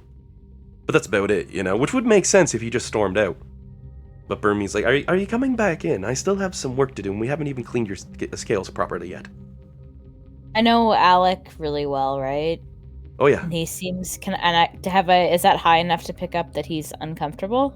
No. Because Alex just sitting in the chair as still as he can, like, you can tell he's tense. But a 13's not quite enough to get there. Okay. Alright, if you guys... I think I'm gonna pass on the scales right now. I'm gonna stay with Rhea. But if you guys need anything, I'll be right outside the tent, okay? Come get me. Okay. Well, I really trust your opinion on the beard, though, Flux. Do you want me to come back in? Yes, please. She'll be like, okay, Rhea, here's out. I'll be right back, and I'll step back in. And Rhea's like, what? As she takes a step in with you. And what appears to be the exact same scene would break out again. Because, you know. Bernie smiles. Just in a loop now. Bernie looks towards Rhea and gives a smile as Rhea's hands on her sword like, and she gives a nod. Yes, I'm a copper dragon. Which pauses Rhea in her footsteps, right? Right. Everyone chill. Everyone. Bernie We've gives a just little... done this. She gives a little bit of a laugh and shakes her head. Oh my word. I've never seen anyone who can see me for who I am, she says to Rhea with a nod. That's dangerous. You be careful here in the Nine Hells. That could cost you. You piss the wrong people off. My word. And she flips the blade back out. She looks towards Alec as she lowers, but stops. You see she holds her hands out with a may I continue sort of action, right? He gives a slow nod. Pulls up a little comb made of bone that she starts to use to aim up on your beard to get the trim on just right as she's going through. Now, welcome to my shop, she says with a bit of a laugh. You've brought me some much more attention today than I normally get in a year here. As she trims through. Tell me, adventurers, what is it I can help you with? Besides the trimming. So who's this he you guys are talking about? I mean... That's a good question. Rhea? Huh? I just thought, Rhea, Bernie, you guys seem to have the thing. Rhea's leaning back, like shaking her head. You can tell she's totally offset by all this. Doesn't seem to have an answer, though. She's just as confused as the lot of you. And Bernie's gonna pat Alec a little on the shoulder as she says, she's like, look, don't worry about it. My real name is Barelistul. I'm here on direct assignment from Bahamut himself, you see. I'm keeping an eye on those devastatingly hard followers of Tiamat. After the last time the Queen of the Evil Dragons tried to slip out of the Nine Hells, we're not going to take any chances anymore, so I would greatly appreciate it if you just stayed a little calm. People usually don't find out I'm a dragon. So your mirror shows who you are. Rhea, you have true sight now? What? Bernie gives a little bit of a glance at Rhea, shakes her head. She goes, No, for some reason she just sees me as I am. Rhea, who looked excited at the thought of true sight, now looks grumpy again after Bernie says no. Rhea's like, oh. So how bad is the Tiamat problem? My dad tangled the dragon cult, and we've got some of our relics. As she's finishes trimming off and wipes down the rest of your beard, makes it look nice and pretty, essentially. Really well done, nice and well crafted and shaved. It pops the chair up so you can see in the mirror. Oh, well, thus far they've been dealing with those obsidian dolls that have just been crashing around Avernus. It's been causing them some headache, but nothing too much beyond that. I've been trying to find out more, you see, about Arkin the Cruel. But sadly, if I ask you to bring me information, she smiles a little, you're not going to remember once we're done. Oh. Could you write a note for us, maybe? She seems to pause for a minute and rubs her chin. I probably could. But that would make about as much sense to you as you walk out saying, What do you mean I can't remember? And you'll walk in, and then walk out, and then walk in, and then walk out. Oh, she shakes her head. It defeats the purpose of the protection that's set here. As much as I'd love to risk it, I unfortunately cannot. However... Oh. We have his axe. What? A big grin falls on her face. How did you steal his axe? Oh, we just found it. It's just on the ground. We picked it up. She just gives her head a slow shake while she chuckles. After this, she points out for whoever will be the next person to get, anything done. Pointing at Flux, did you want that polish done? I mean, yeah, are we cool? Can I go get some polish done? Rhea has a cranky look on her face, but she throws her arms up in the air. I suppose. Or sorry, I guess she should have said, because that's the meme. I guess. Is Rhea throwing the arms up? Like, yes. Flux will just relax in the chair. And Bernie even takes out a small, after examining, she lifts up your arm, looks it from elbow to fingertips, and she's like, oh, you kill a lot of things. And pulls out what looks like a miniature grinder. It's one held in hand, but the head of it has a spinning portion, and when she puts it down, you almost see sparks coming off your scales. But, like seeing someone cut through a cast, no damage to you. Probably do see sparks since I'm a blue dragon. Oh god, yeah, that even works more better, I forgot. But More better. She's working them on. Puts on a pair of what looks like sunglasses that she does for the sparks. Oh my, you certainly do kill a lot of things. Right close and personal, aren't you? Ooh, that's a fingernail. Pop, off it goes.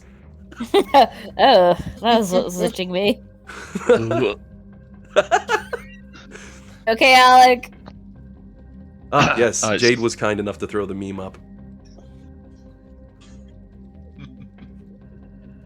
It's the second time Rhea comes in. Oh my god, yes, I'm a dragon. We've been through this. Sit down.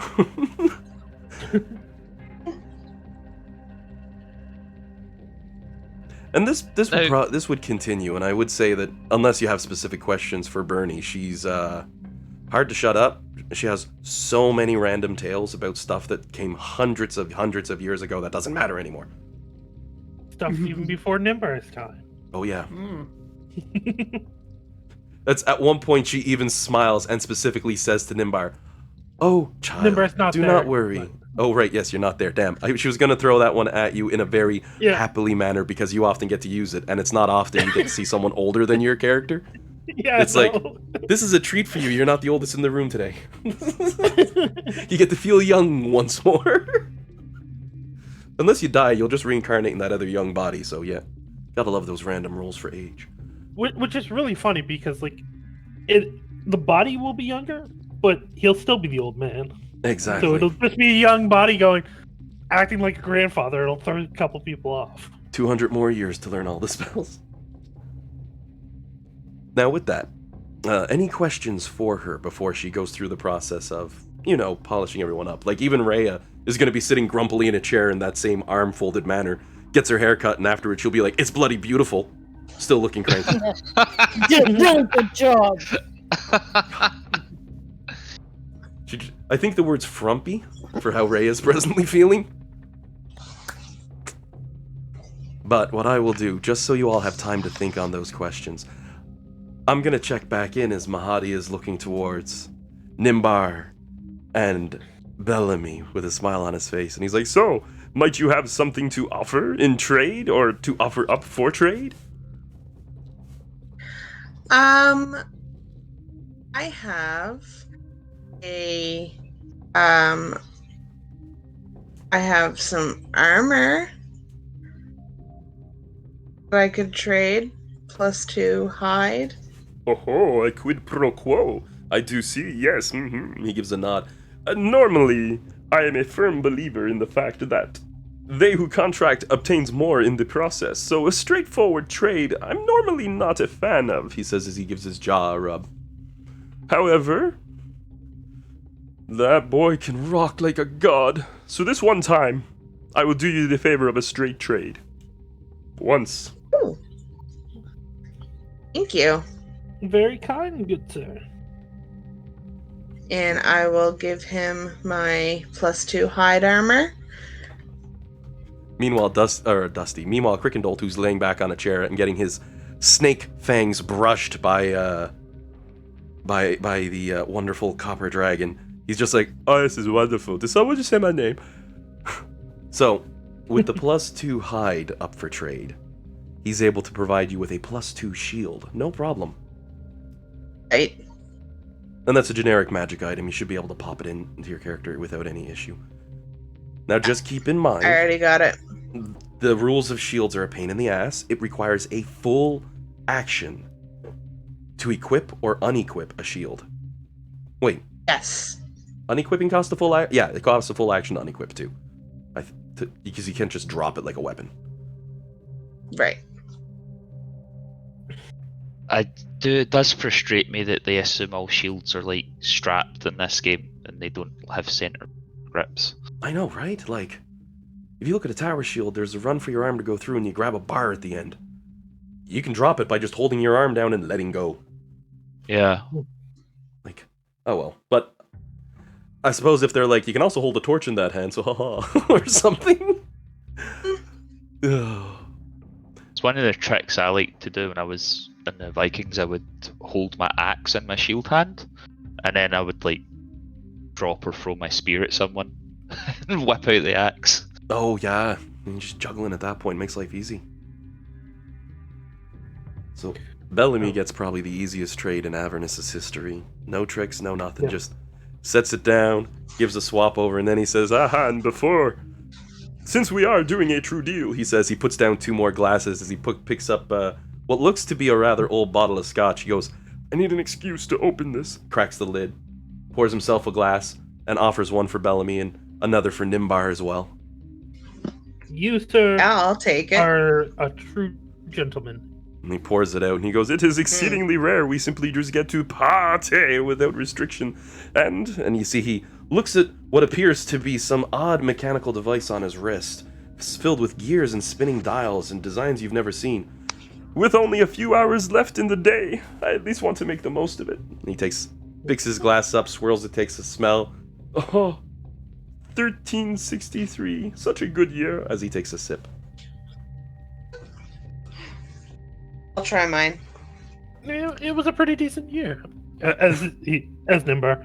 Nimbar, old. But it has aged much better than the year itself, I must say. Not a 130-year-old glass of scotch for Bellamy. If Bellamy appreciates a fine drink just as much as a good drink, you know what I mean? This is like, this is an annual salary in a glass. It is delicious, nice, smooth, bold flavors, but with a smoke of hickory that you'd find similar to something that you'd expect in Avernus. And unlike everything else, it actually tastes good. She struggles to drink it. Nimbar, meanwhile, truly enjoying it.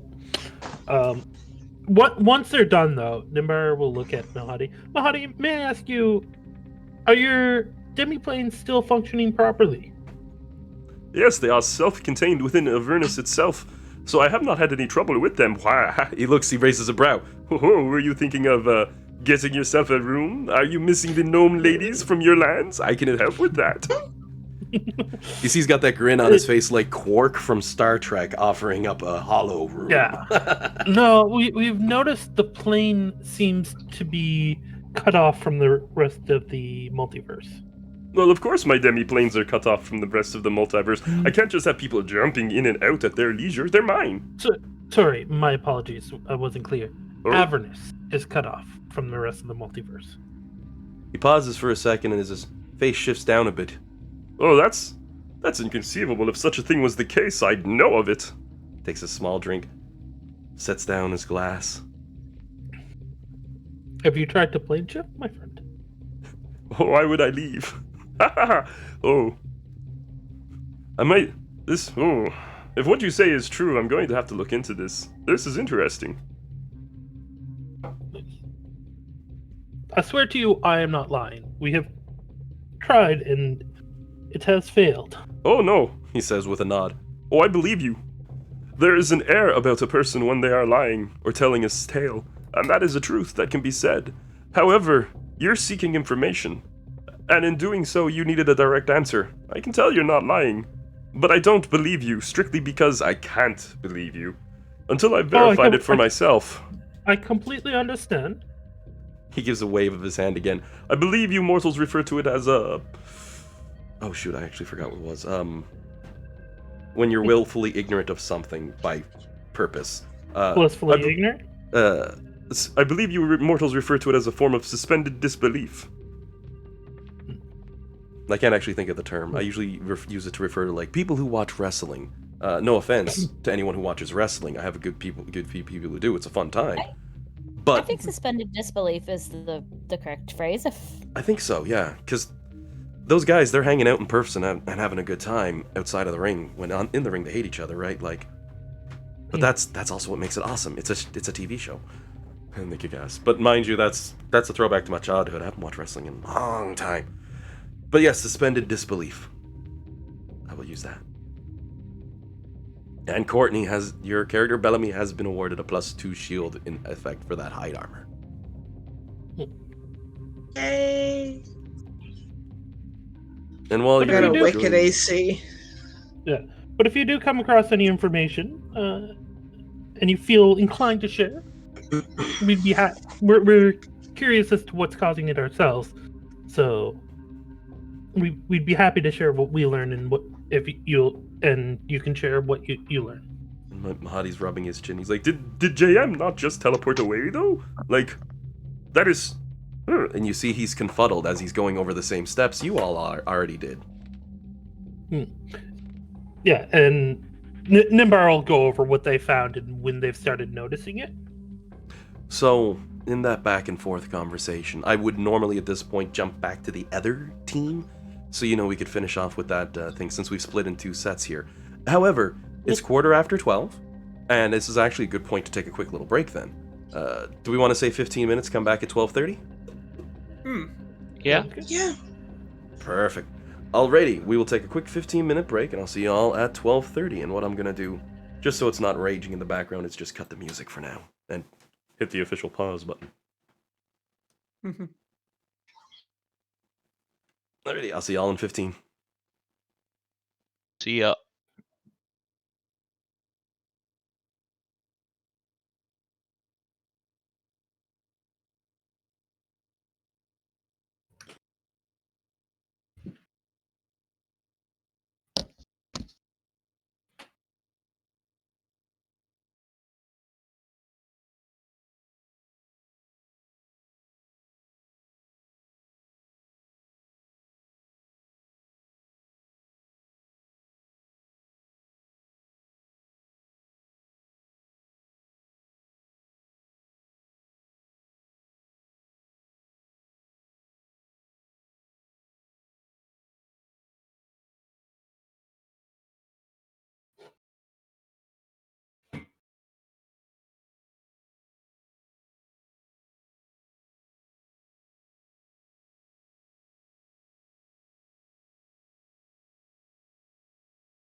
Did you bring only the one phone with you?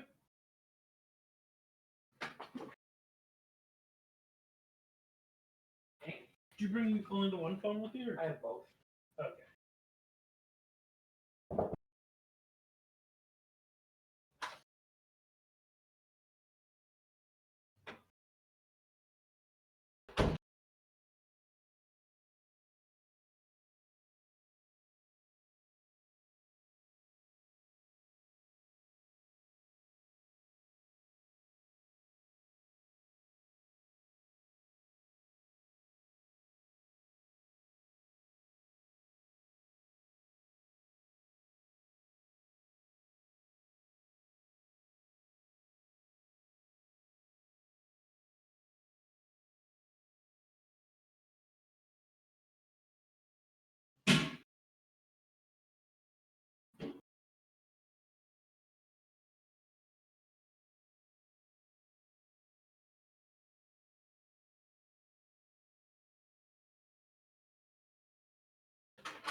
By the way, I realized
Then we got large.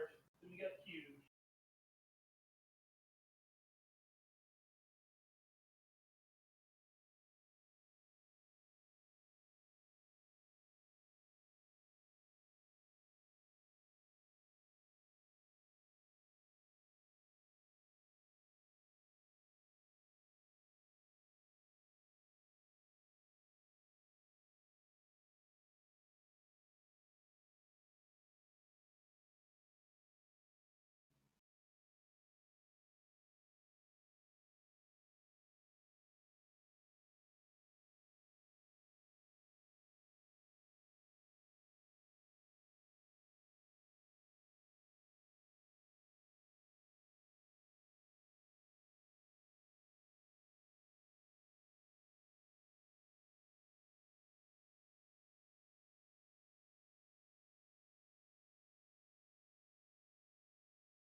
Hmm.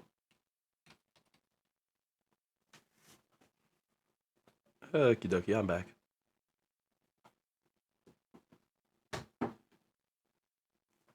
I'm back too. Just us so far.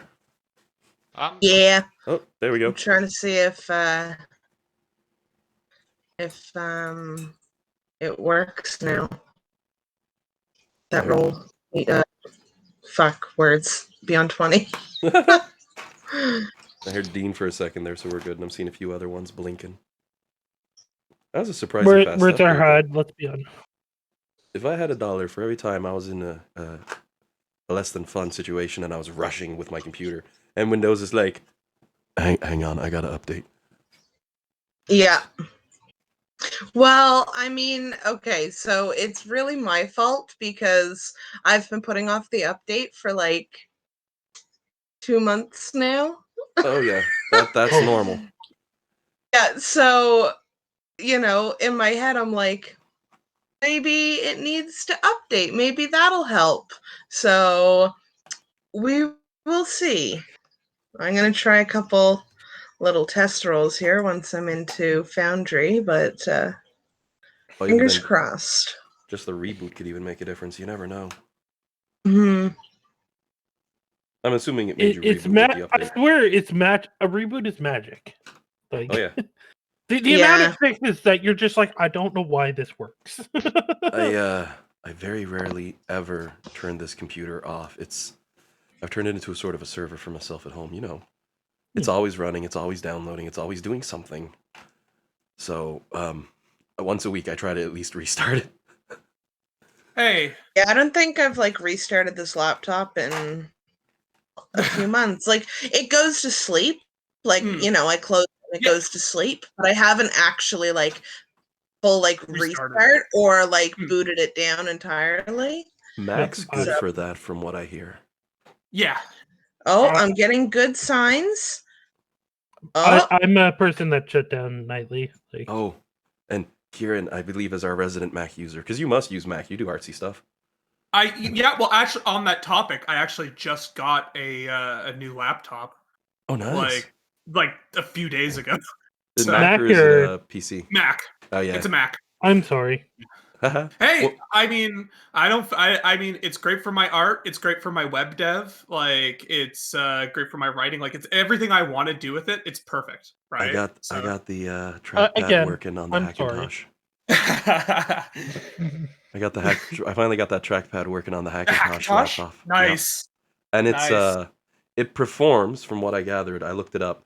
Essentially, it's as strong as a 2018 MacBook Pro, the 13-inch. Nice. Yeah. I got one of the new M series Macs, and it's I'm sweet. Congratulations for Bellamy on that one. Hey, we got there, and of course you wasted 20. And I am curious. For you have them like candy, ooh 20, ooh 20. It's true. I will say, Kieran, for that one, let me know how it performs over the next couple weeks, because that M1 chip's supposed to be something else.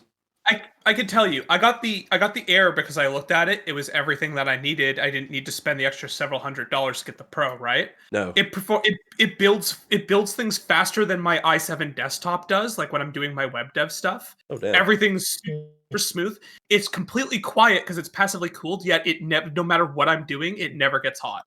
Passive cooling. And the battery life lasts forever. And it lasts forever. It's just it's one of those things. It shouldn't work. My brain tells me, no, that sounds dumb. It can't work like that, but it does.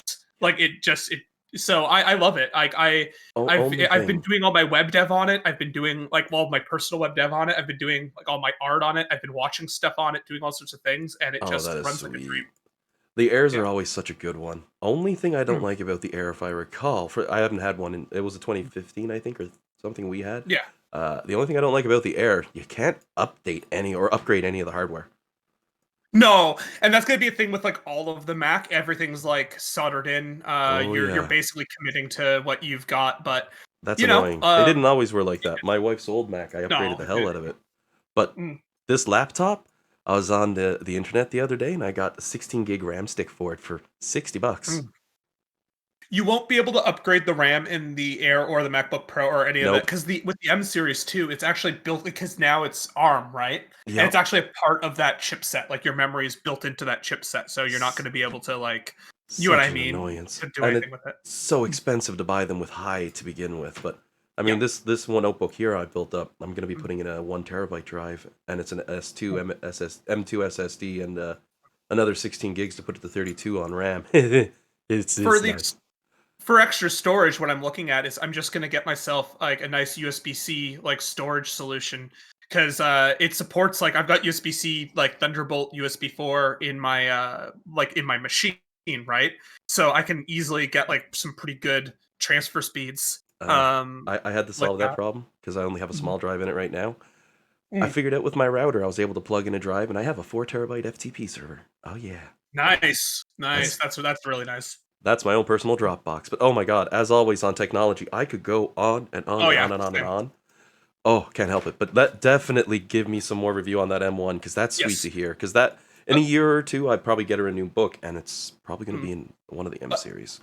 My thoughts so far is it lives up to the hype. Also, one of my Good. favorite features, my iPad that I have, I can actually it has something called Sidecar. I can connect to the Mac wirelessly with it and use it as a drawing tablet for the Mac. And like pressure sensitivity works. It's all very precise. It's all very responsive. Oh, So I should see if yeah, that I have that feature. I should see if it works. AirDrop won't work for me, but that might work, and if it does, that'd be something. But yeah, it oh, that's depends. It cool. depends. If AirDrop's not working, that is a concern because it probably goes over some of the same stuff, but like with the It's Bluetooth and everything. But it's yeah, a bit of the I don't handshaking know. for the wireless and the communication. I Yeah, can get everything else to work except that, and that's very normal for Hackintosh. I mean, Mac's like, we'll let you yeah, run it, just don't ask for help. yeah. So You're then, not supported, right? kicking You're not, back on you're not to the spending game. the money for our hardware. You No, guys bugger off. yeah. Well, they are hardware. Like basically, they're a product company, right? Like first and Oh, foremost. oh yeah. So That's why all their stuff's expensive. That's all they do, and no one else can do it. So the only reason my stuff works is because the hardware in my laptop is in MacBooks, the exact yeah, hardware. So the files exist. But I mean, yeah.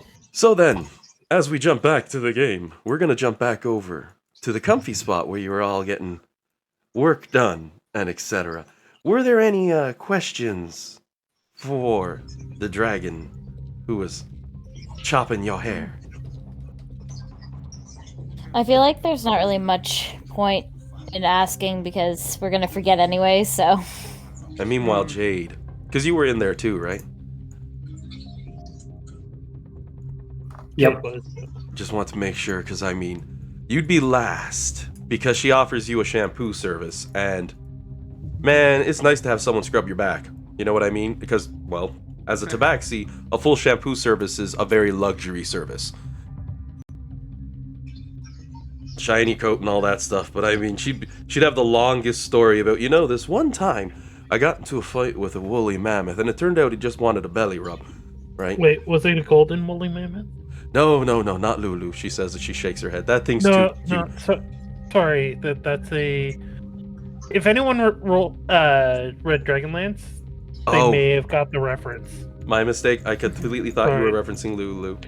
No, I didn't even think of Lulu. It's at one point, Tastelhoff finds a gold dragon, and the gold dragon can't let them know that the dragon's returned, but didn't want to take the memories. So every time he said dragon, it was woolly mammoth. It was amazing. I need to reread those books sometime. It's been a while. I love Good that author. series. Very good author. Yeah, Very yeah. creative. So then, Apparently, they settled that whole situation they had, so that's good. What situation? the Wizards publishing with canceling them. their and like there was so they sued because Wizards basically like just canceled their book deal suddenly. But it sounds like Wizards worked it out with Wizards. It was like a thing where Wizards was suddenly like shutting a whole bunch of things down because they were having some issues Yeah. with some of their staff. Yeah. Internal conflicts, but at least we still get our stuff. I mean, I got like one new campaign. Oh god. Well, with that then, even Rhea, like I said, she gets her hair cut and she still looks cranky. And as you're all leaving, Rhea's like, big scowl on her face, like, best service ever. I mean, the second out the door, she'd have a big smile on her face going, oh wow. My ends have all been trimmed and they're not split and torn and burnt anymore. That's a good barber. It's good to have a haircut, beard trimmed after I mean, if the being artwork of stuck there for a while. the artwork of Rhea has to have long hair, then it's gonna get damaged. Like, there's no way around that. Especially when her favorite thing to do is stab things. Mm-hmm. I could try experimenting by trying to cast Regenerate solely on your hair if it ever gets damaged, Rhea. I don't know how it'll go. You could end up looking like a bugbear. You get both hands on your shoulders from her at that moment as she just nods. If the hair goes, and you can even attempt to fix it, it's always appreciated. I mean, after all, with the length of it, that takes years to grow, so... Yeah. Something like that. She gives you the firm nod, like, yup, you hit a nerve on that one, apparently. Poor Ray. It's her vanity, apparently. She's like looking up at the DM through the fourth wall while like braiding her hair back and putting it underneath her armor behind a flip hood, like, damn you. Knowing now it's being targeted. You know how hard it was not to say Wookiee, and then because I was like, Wookiees don't exist in the Forgotten Realms. Oh yeah, jeez. But bugbears are Wookiees, right? Knowing her per luck, she'd look like a Yeti instead, come out white and just be like, damn it! Down in the blood red of Avernus, you just see this white dot in the distance. Oh, there she is. God. A Yeti in Avernus. Oh, that's why her hair is red, so she has camouflage. I didn't think of that, but that explains how she hasn't gotten killed yet. No, her hair is red from all the blood she's dyed it with. So, with that, anything for Mahadi? After he's passed off a drink in the shield? No. No. I'm good to go. Perfect. Yeah. And I'll point out as you are all leaving, you notice the unicorn as well is still here. He's at the back of Mahadi's bar. Oh. And you see he's swaying left and right and left and right. He looks up, smile on the horse-like mouth, right? As it nods at you. Bloodshot eyes, big grin. And you're certain drunk as hell.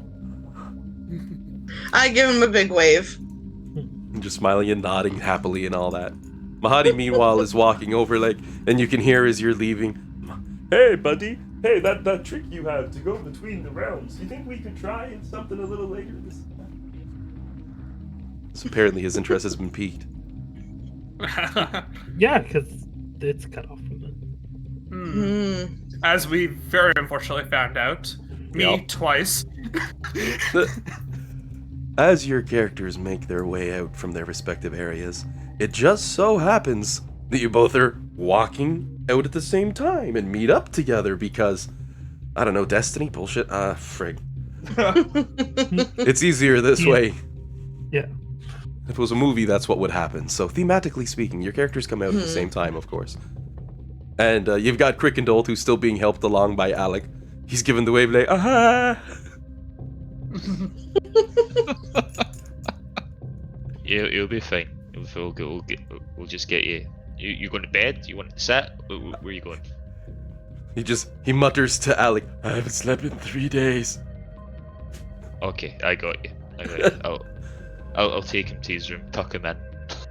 Aww. As the group of you are leaving the almost silent wandering emporium, Crickendolt kind of takes a moment, puts a hand on Alec's shoulder to stop him, the other free hand. As they're about to leave, he says, hang on, this is awesome. You gotta see this one time, okay?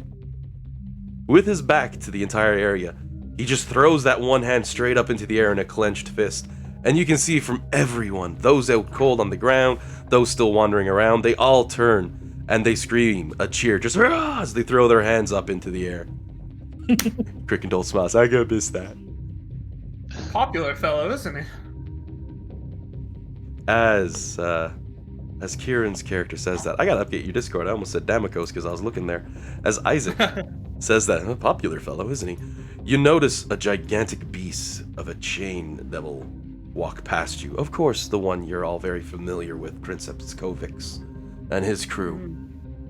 He smiles and nods. He says, verily, the king of metal. And he slams a hand down on the other shoulder of Crickendolt, enough to make Alec shake a little bit from the force of it. You know, dude stands like 7-foot behemoth or whatever. All that chain heavy. Cricketol has a big grin on his face, and you see Prince Epskovic gives a nod. It was an honor. And nods and keeps walking. He goes, you see, buddy. Him and his crew heading towards their war vehicles parked off to the side. They even give you the rest of you a nod in passing, you know.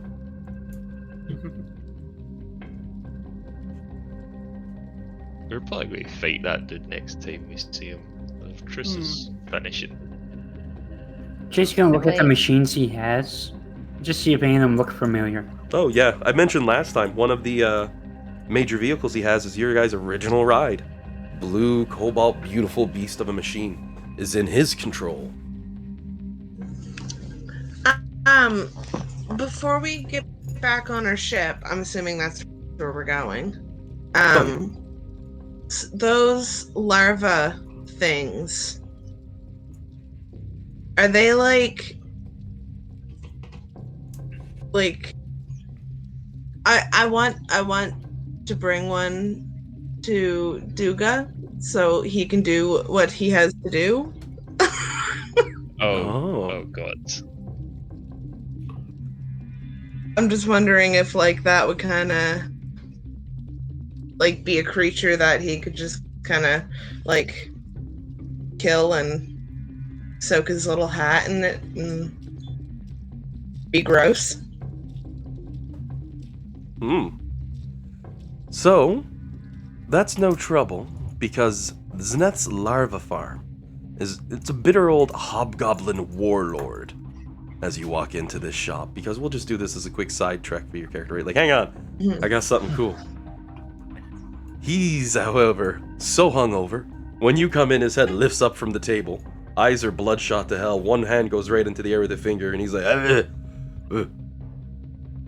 Yep, that's all he says. Sorry, starting to cough. Yup, is all he says as the hand lowers down. I need one of those things.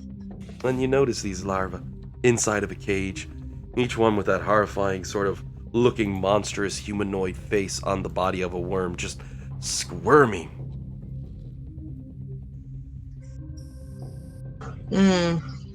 Do I know like how big are they? They are a medium creature, believe it or not, the larva. Oh. But it's a miserable fiend, Okay. retaining the facial features, but a fat body of a worm. Mm-hmm. Their intelligence is a 6, their wisdom a 10. It understands the languages it knew in life, but cannot speak. Challenge rating 0 for 10 EXP, a whopping 9 AC, 9 HP, 20 foot speed. And they have a bite attack for 1d4 minus 1 piercing damage with a +1 to hit. Okay. They are a pathetic I thing. guess I'll take one. And the old warlord hobgoblin, he seems to stumble a little bit back to the other side. He slams the hand down on the table, holds up the other finger on the opposite hand. 1 soul coin each. Yep. His head falls right back down on the table. Yep. One finger's still up in the air, though.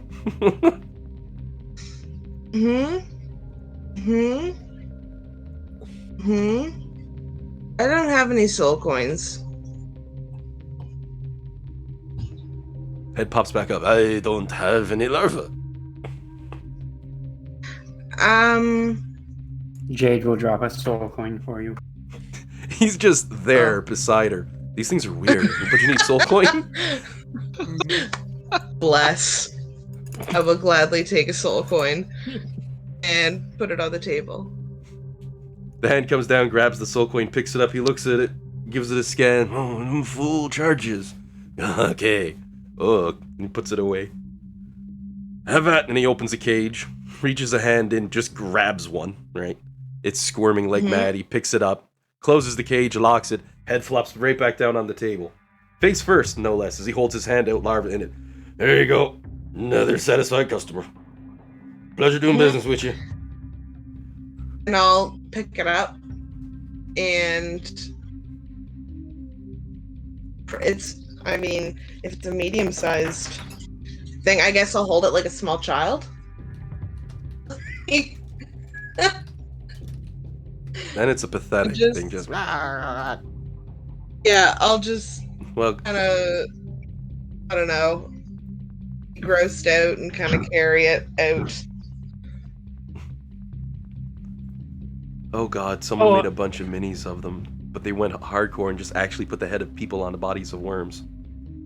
I completely forgot to ask when she was getting her shield. Nimbar totally wanted to ask for it to be in pink for Courtney. Oh, there was no description For- given as of yet of it. Can it be pink for her, please? I think she would truly enjoy that. I totally would.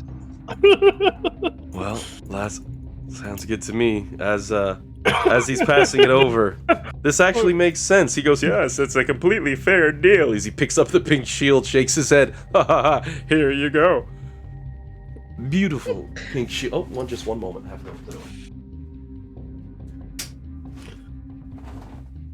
I just see Bellamy like super ecstatic over a pink shield. Absolutely.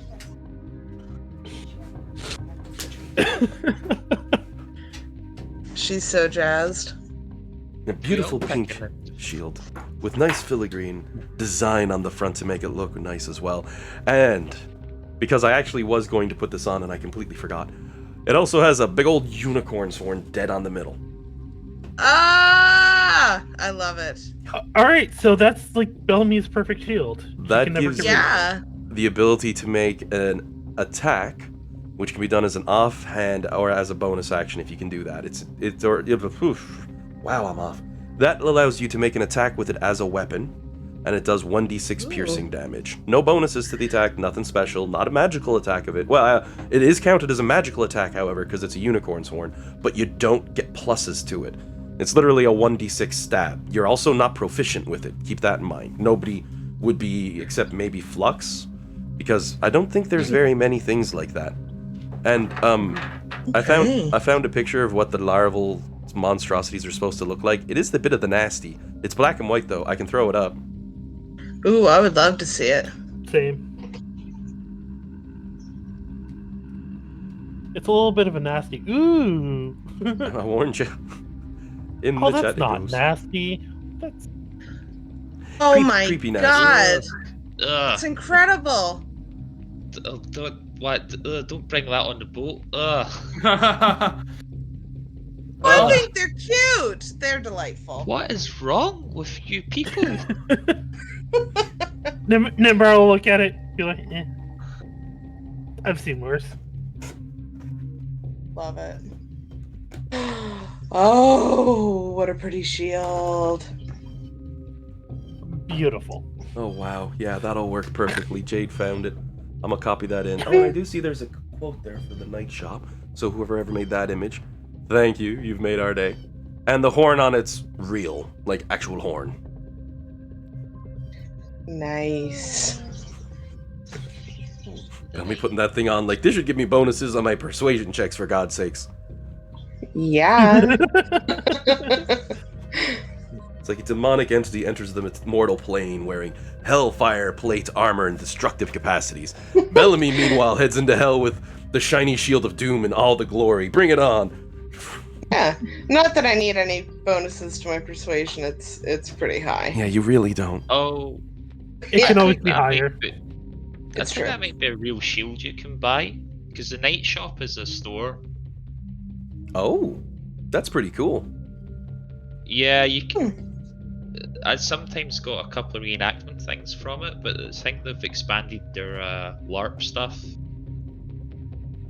That makes sense. It would be fun to, because I know sometimes people will cosplay as their characters as part of big events and stuff like that. And it's a very regular thing. So if there's a shop that will make it as per order, oh, that's genius. They'll make money like mad. Especially if it's just like a 3D printed shield, it'd be so light. I just searched pink shield unicorn horn, and this is what I got. Incredible. Well, Jade does have high on his checks.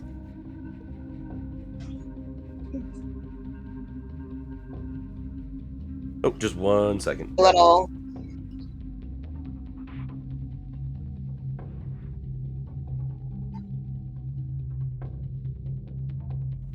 Sorry, phone went off. Y'all know how it is. Looking down like, what's this? So yeah, big +2 unicorn just shield. carry my little. Yeah, I'll just carry my little worm back to the ship, and back to wherever the group is. The group themselves are on the way back onto the ship, and of course, Duga is just lowering himself down to the ground, dusting his hands off as he pulls a pair of goggles up on his head. The ship has a beautiful glimmer and shine to it. Looks great. He's done a good job making it nice and pretty. I'm gonna go right over to him, and I'm just gonna hold the worm out to him. I got this for you. His eyes go a bit wide, big grin falls on his face. The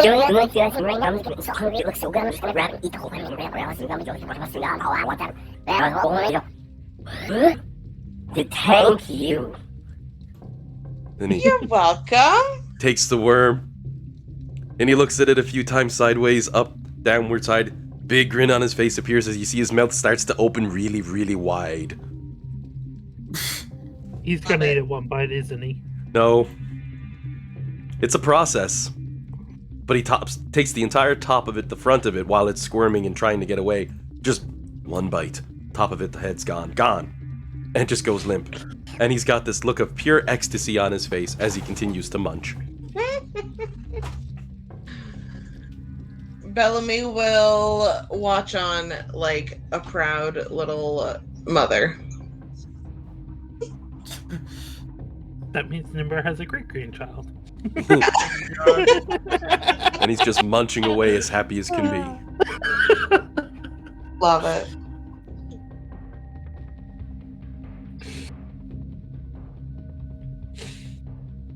Thanks for linking that, Dean. It's a lang is just decorative. It's only it's 50 centimeters long. Right?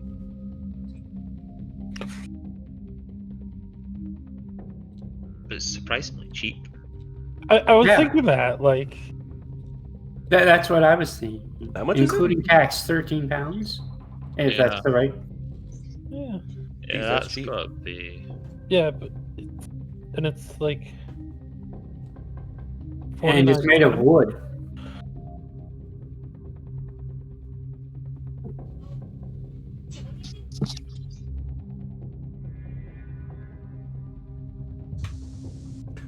Alrighty then.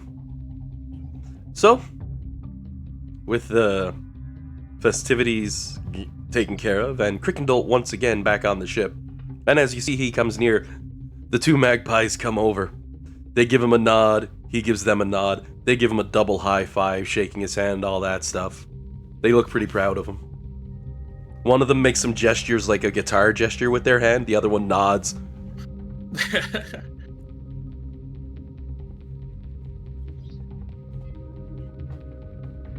Bellamy, meanwhile, is thinking, good, he has evolved to backup drummer for me. Yeah. So where are we off to, guys? Thing. Alec will look at the Kenkus and say, do we think we need to take you home now? Has it been the right number of days? And they sort of give a little bit of a shrug. They don't seem to pay too much attention to time. One looks towards you and sees like, Maggie's crazy. The other one gives a shake of his... see her. Oh, yeah. Bellamy wants to go say If we're hello to headed in Maggie. that direction. Yeah. I want my fortune told. It's very stressful, Bellamy. Just be warned. That's okay. I think I handle stress pretty well.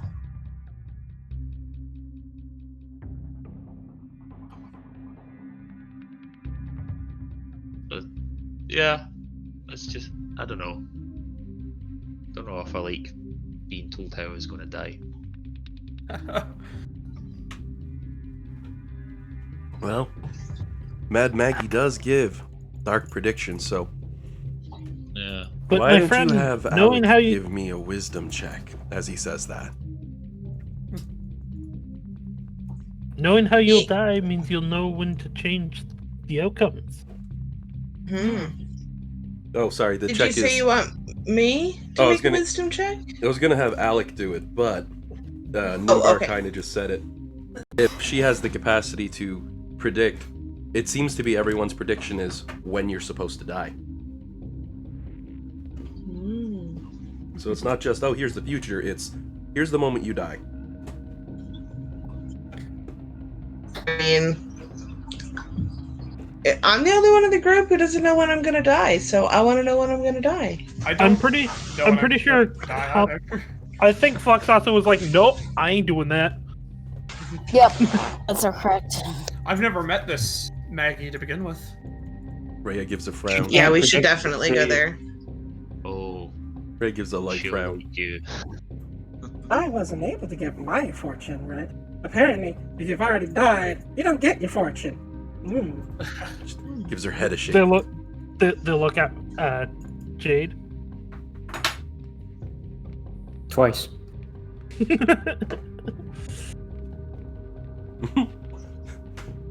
Jade and Death, good friends. If there's a third visit soon, that's gonna be like, this is getting old, buddy. It's like, what do you think you are, a barbarian?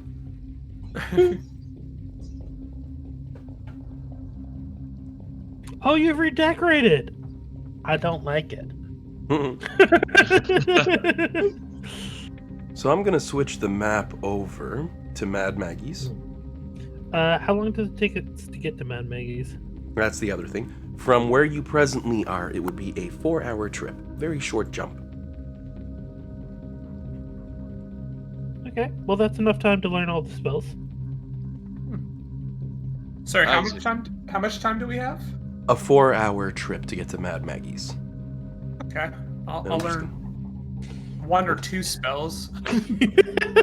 And I You have my list. Clock forward. Yeah, I do. I actually have a list of things that I wanted to learn too, so I'll probably tackle the 2 easiest ones here. Can any of you two pilot the ship?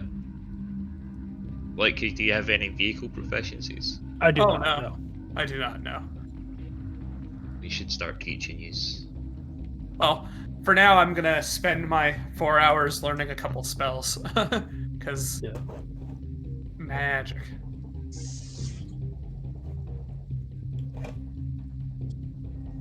So you can, I'm sure you can just add whatever you want, but I'm I'm adding your entire list. Yeah.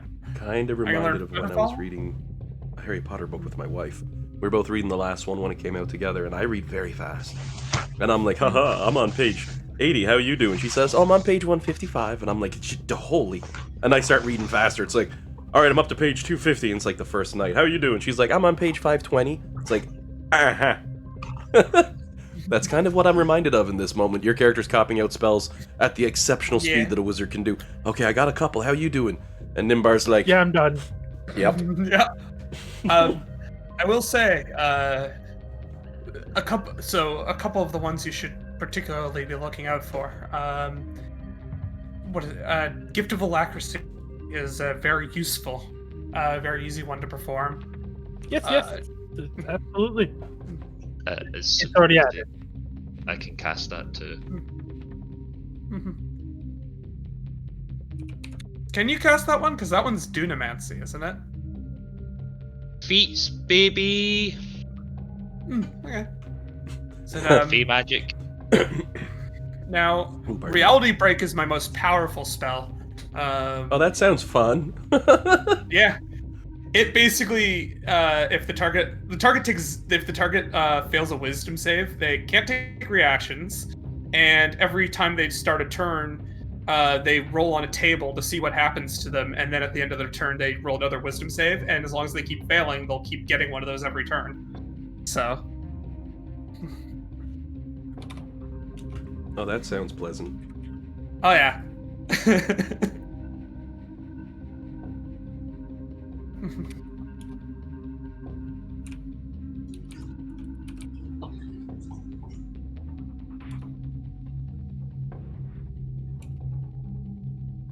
While we're on the ship, on our way over here. Interesting. Sorry, I just noticed that the temporal shot, Yes. tether, essence, and reality break. I can't add them via roll 20, or not roll 20. Via D&D Beyond. Oh, is it not letting you because you don't have the subclass? Kind of what I'm assuming. Yeah.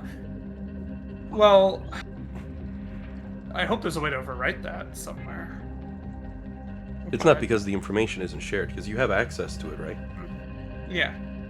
It's I assume if he has access to it. Oh, yeah. Do you have to turn on a setting on the base of your character sheet to allow Wildemont stuff? Or Wildemont, or whatever? I don't think so. I think that setting only applies to the... Oh, well, yeah, maybe. You might have to turn on the critical role content, yeah. Where's that at? It's in home, in edit. Very first page of all the crappy pages. Critical role. Yeah.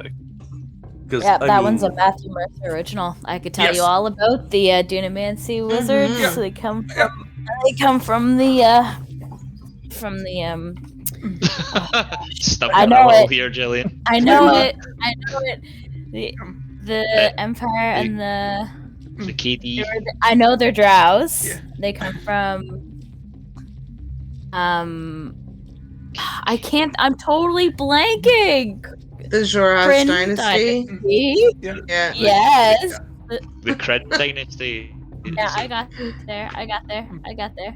I'm basically playing the Chronergy, like the Dunamancy like wizard subclass, just like reflavored a bit for Forgotten Realms. So I have some of those critical role spells in my spell list. Yeah.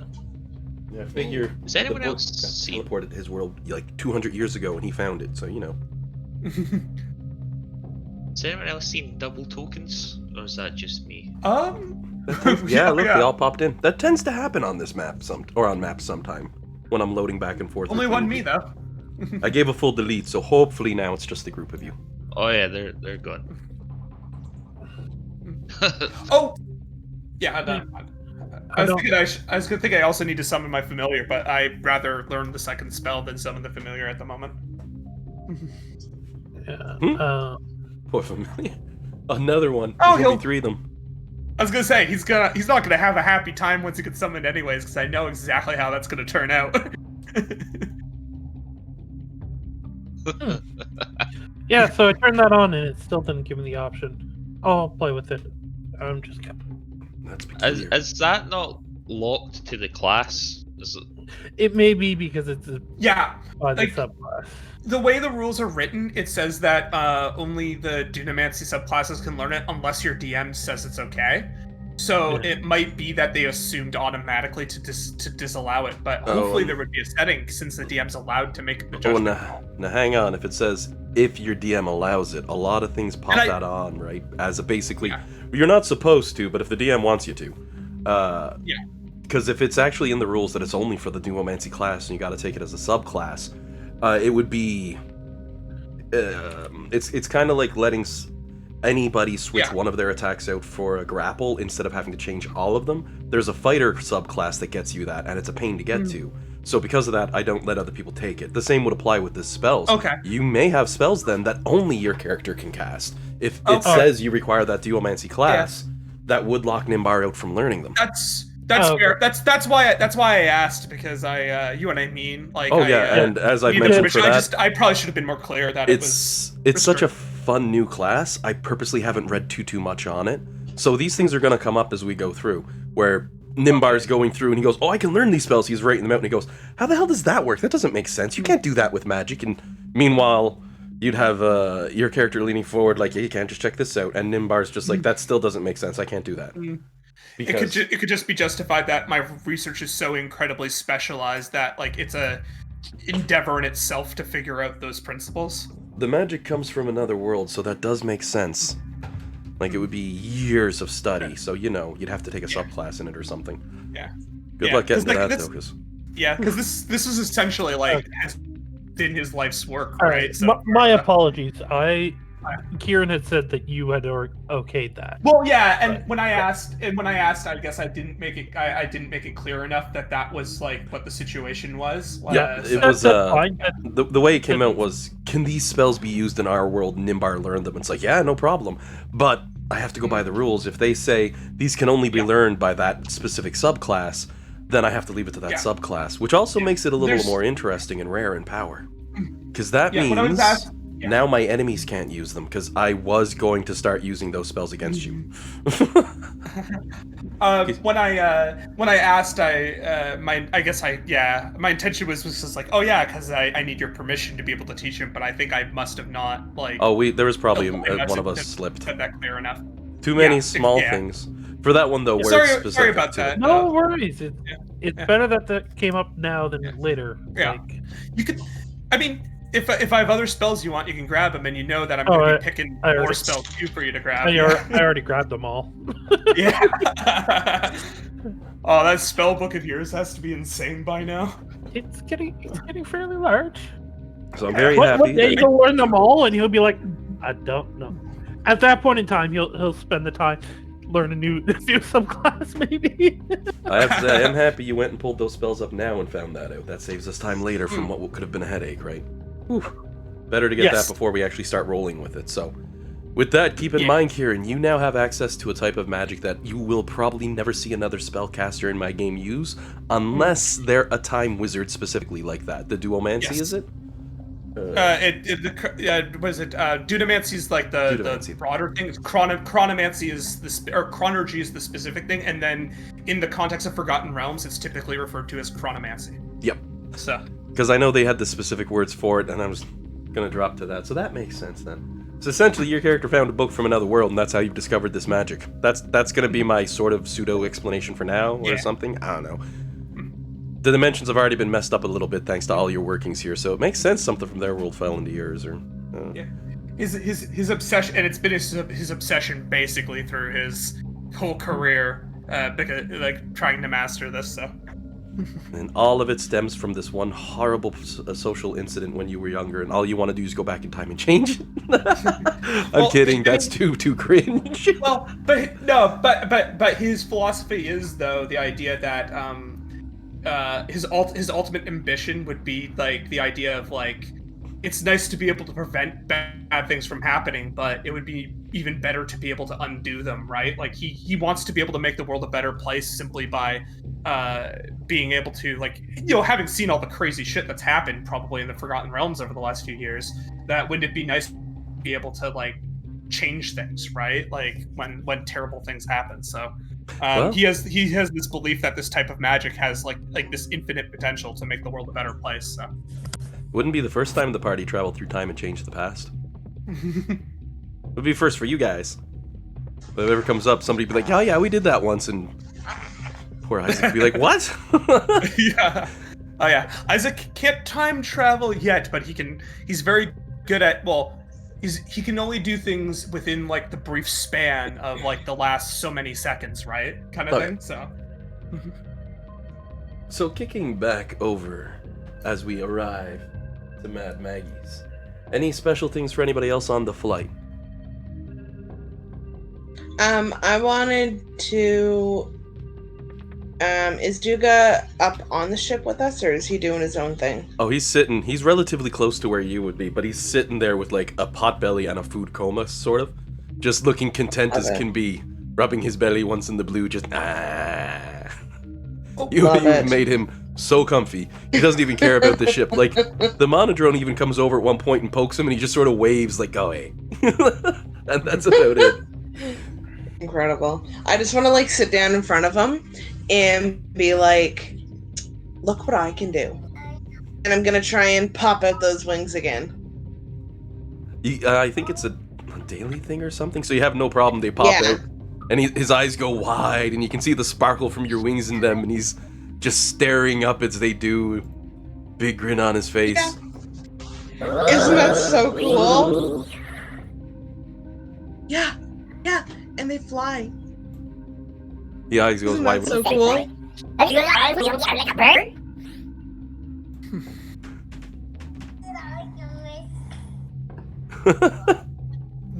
Poor Duke, his eyes wide at the mention of flight, and he looks all impressed. He starts to get up and he goes, sits right back down, big smile, rubs his belly. The guy looks like he's eaten 3 Thanksgiving dinners. Incredible. I'm just gonna sit there and like touch my wings and just look at them and you get the for like the whole minute until they just poof away. Yep. And they're nice ethereal wings. And then I'm gonna be like, where'd they go? Duga burps, and if you look at him, he just holds his hands up like, wasn't me. Love it. Yeah, that's all I wanted to do. I just wanted to show him and then be confused when they just poof away. And I'm gonna be like, where'd they go? Oh, that's weird. And that's it.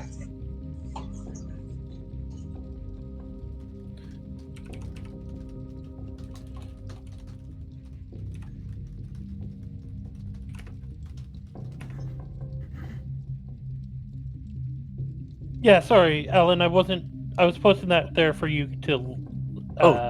Geez, no read worries, later. My apologies. That's why I didn't bring it up.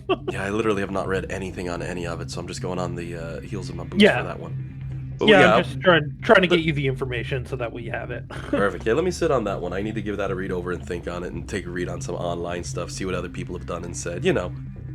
No, absolutely. Thanks to how massive 5th edition's community is, it's like, I have an idea for something and I look online, someone else did. How did that turn out? And I look and there's like 500 people saying, bad idea. And it's like, okay. Yeah, so no, I'll do that the only reason I share stuff like that through private messages so you have the information readily available. Don't have to do the research yourself. Yep, I got to do some reading up anyway and check into things to see how that balances. Probably wouldn't be a problem, but I'm thinking about major restrictions on how they can be learned and how many, and maybe only a couple a day or something. Make it so it's a bit tricky, but I mean, we'll see how it goes. Right now, it's make it take the normal time. Here's like I could understand that. Cannot figure out the shortcuts. I have to figure this trick. It'll take me some time. Yeah. I can't shorthand this. Damn it. That actually would make sense. Something like that could probably work. Yeah. It gets a little tricky. Take your time. You have more than enough time. We don't need it right now. So. We gotta make sure we can get it on D&D Beyond. That's the other ticket. I'm sure there's a way to do it. I'll search their forums. When they don't let you, usually that means it's a hard no in the rules. But if it's a soft no, I gotta read. I see it's a bit longer of a paragraph of, well, maybe. So it'll take me a bit. Yeah, there's actually a straight line. It says if they can get the spell scrolls, or in this case a book, then they can learn it. Yeah, as an example of one of the rewards you can give out to players as an optional way of giving them the spells if you wanted to include. It seems like they basically said, these spells are weird and strong, so here's some excuses. So I gotta do some reading on that one for sure. Yeah, absolutely. It's also, I gotta see just how many of them there are, just how rare they are, how powerful they are, and if it would be giving it to multiple ones would completely remove from Kieran's individuality as a character or would accentuate it. It does one or the other. Usually accentuates, but we'll see how it goes. I gotta read. I gotta check into spells. It'll take some time. I'm just gonna paste the link that has all the spells and everything there. Oh yeah. Yeah, I've got the ones. It's just I've been a little bit slack on reading because I was waiting for them to pop up as they get used, and I'm like, oh, I wasn't expecting that, and neither were my enemies, because I'll start strategizing. That's the problem. I like to overthink battle. Yeah, no, fair enough. It makes me like the worst player. When it comes around to my turn, it's like, I have a plan, and DMs start cursing. And for the record, if you decide that, no, that's completely fine. Oh, yeah. I just want to give you all the information, because I kind of want to say yes, but understand saying no. I'll be honest, I'm leaning towards yes. I just have to look at the implications of how to include it, or I might even make it say that these spells are excluded from ones you can learn because they might be core and overpowered. Like, imagine if Wish could only be cast by a wizard.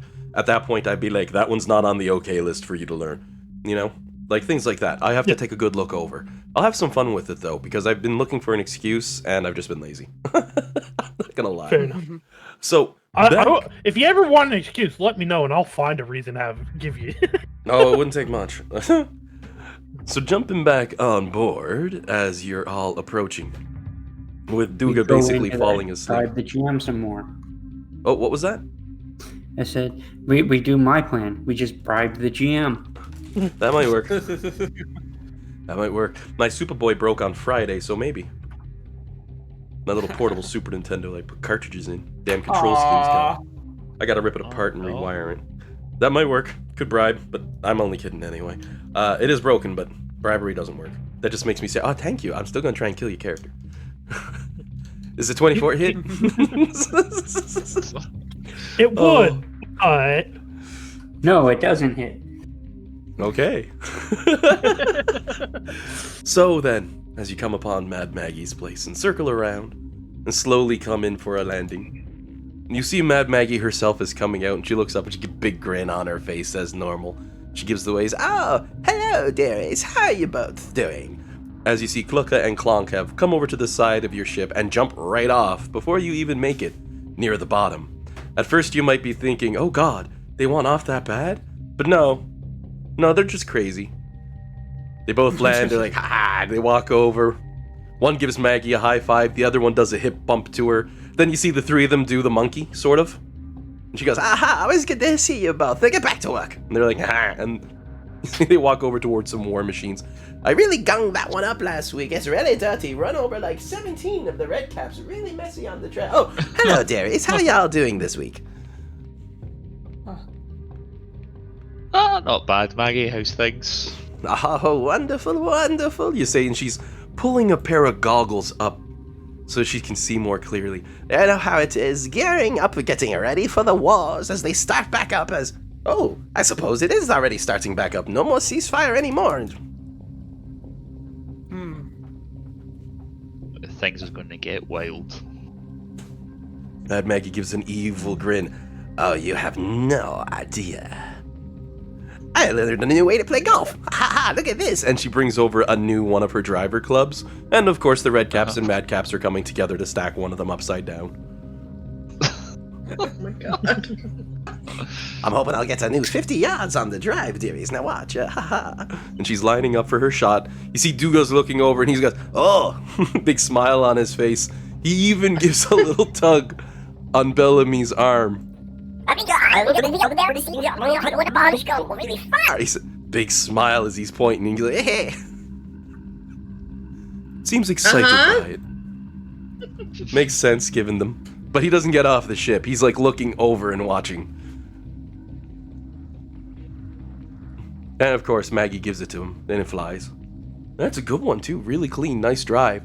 She even has perfect form. Back foot's up, hands up above her brow as she's watching it going. Oh, damn it. I got a little bit of a hook slice on that one. A little bit to the left. Oh well. Next. And another one lines up. She looks back towards the troop. So, what can I help you with today, dearies? Perhaps something strange going on?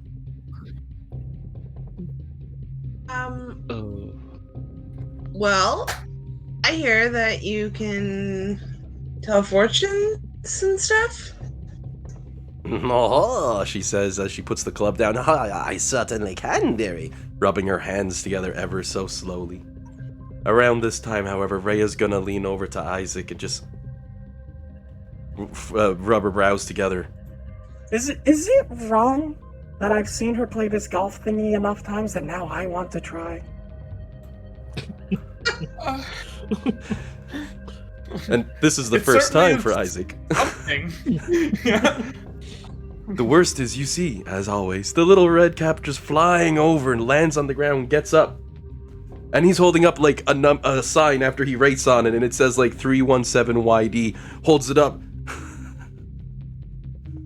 Another one's already running out towards him, holding measuring tape, which, by the way, is forged from the intestines of horrified and mutilated zombies. You know, the usual stuff. Runs out towards him, drops down, looks at Marker, looks at him, smacks him on the head, marks, changes the 7 to an 8.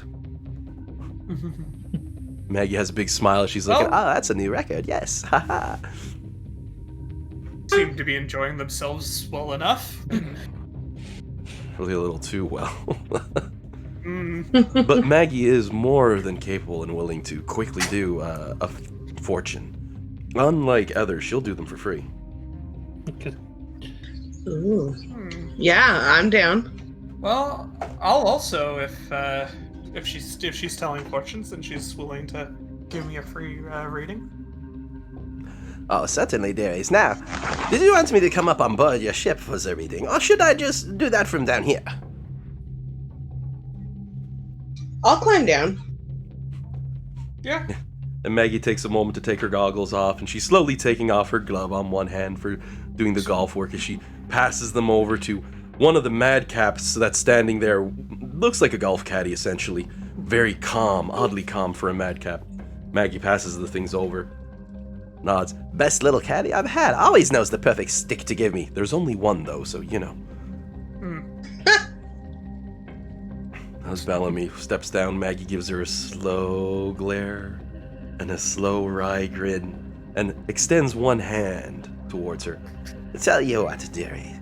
Yours is a straightforward lot I've seen walking across the face of this plane. Let me see your hand and I will scan your palm line and I give you a teller of your future.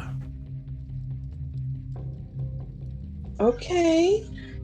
And I'll just slowly kind of extend my hand out. And Maggie has this horrible snatching way that she grabs your hand. Not necessarily violent, but just creepy.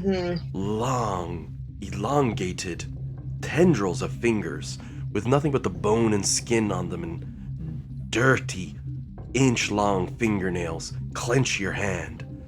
Any other scenario, they'd be drawing blood, but here, they have but a casual grip. Her other hand comes up with a single fingernail as she traces across the lines in your palm. Yes, I see. Oh, my. Oh, look at... Oh. Haha, dearie, I see now. Gives a smile as she lets go.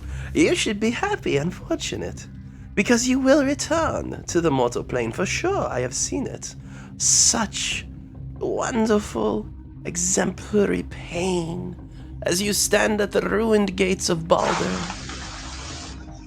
Oh, I think someone staticked on me. I'll give a sec. Maggie's eyes looking up. As you stand upon the ruined gates of Balder, where humanity makes its only victory against the darkness that encroaches upon it.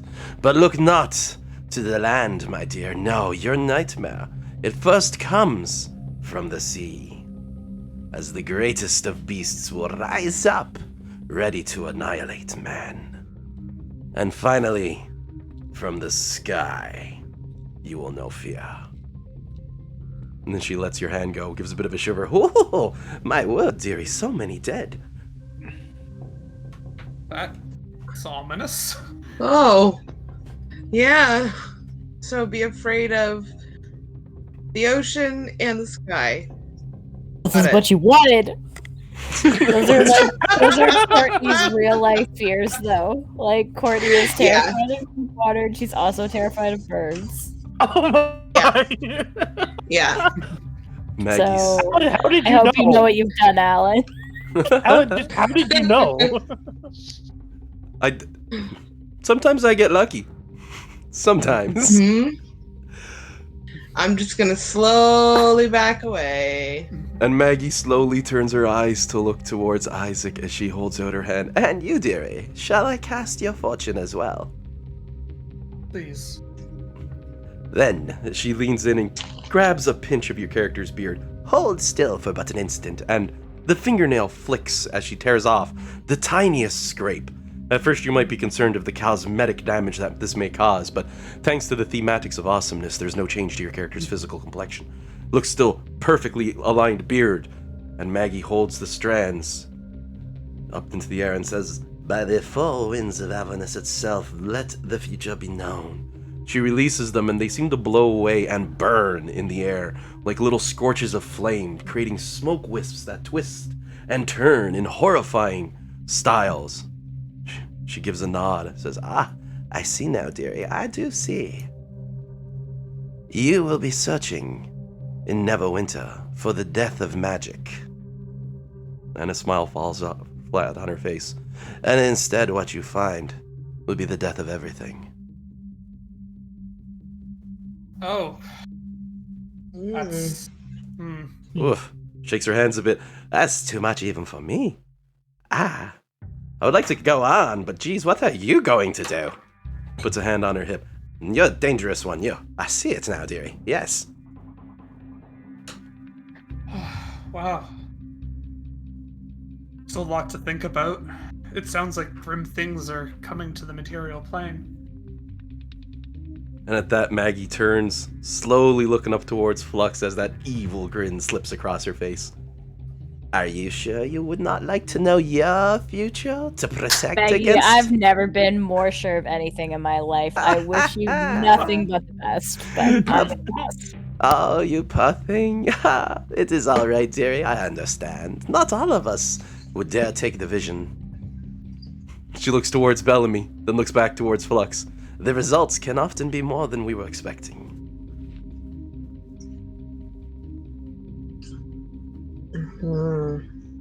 I have a question. Yes. Their fortunes were on the material plane. Were the other fortunes down here? Maggie shrugs. Who can say for sure, dearie? When I peek at the future, I see what is there, not what I want. That doesn't necessarily give me some form of omnipotent knowledge over this. She goes as far as to put a hand on Isaac's shoulder while laughing. I mean, do I look like him? I do not understand half of what I see when I look into these worlds, dearie. So, I have to be cautious. But no, I could not tell you if they were on the plane of Avernus or the mortal plane. Though, dearie, I'm fairly certain Baldur's Gate's only in the mortal plane. It's Neverwinter. Yep. We would have said the same about Elturel a month or so ago, wouldn't we? And Maggie starts laughing, the deep chuckle. Just, Oh, dearie, yes. You're not wrong. You're not wrong. Thousands of people died. It's such a good time. 1,000 yards there.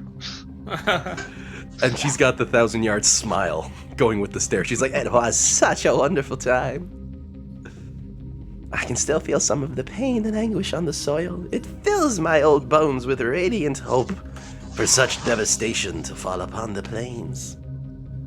Ah.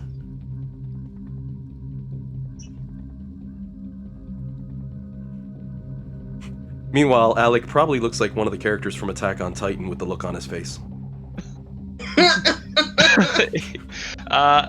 I've seen some screenshots, so I'm going to say yes, but I've not seen past the first season, so I just can't help but wonder what they're looking at. Everyone has this, holy crap, everything's bad look on their face at all times, and the artwork matches it perfectly. Everyone has long lines on the eyes and everything. I can't say I blame them. I've watched the show. Yeah, things are usually bad. Very. Oh. So now, with that, and Maggie is, of course, offering some food to the lot of you as well. She goes, Now, we just had some lunch, dearie, so we have some leftovers. If you'd like some snacks, I can have some bratet for you. I have cookies. Those cookies are always good. Jay will take her up on that. Yeah, I like cookies. Try some food, yeah. And these are the same ones where she went on about how hard it is to make them and how many little things die in the process of, which is why she loves them so much. But they're delicious cookies made from standard ingredients. As for the other stuff, I know it's not fair because we have a Scottish player, but I'm gonna reference Scottish cuisine like the haggis. And a lot of Scottish food was based on a dare. It seems that way. And the damn side is it all came out really good. You wouldn't expect it either when you hear some of these things. At least the stuff that lasted did, right? Yes. Okay, I just want to point out, who was it that looked at the bees and went, you know what? Those stingy little bastards, I bet their puke tastes delicious. Probably just dripped on some dude's head or some baby's head, and they took a quick lick and they were like, oh my god, this is not bird poop. I know this is probably a rhetorical question, but I think that a lot of people who are first discovering food were following the animals. Probably. And if bears and other creatures were drawn to the beehives, people probably would have figured it out like that. Yeah, but it's just it makes you wonder, how animals know it's good for them and Well, thousands anyways, of the that generation die, and the ones that don't just know. Oh, have you? Do you guys want to know a fun fact about koalas?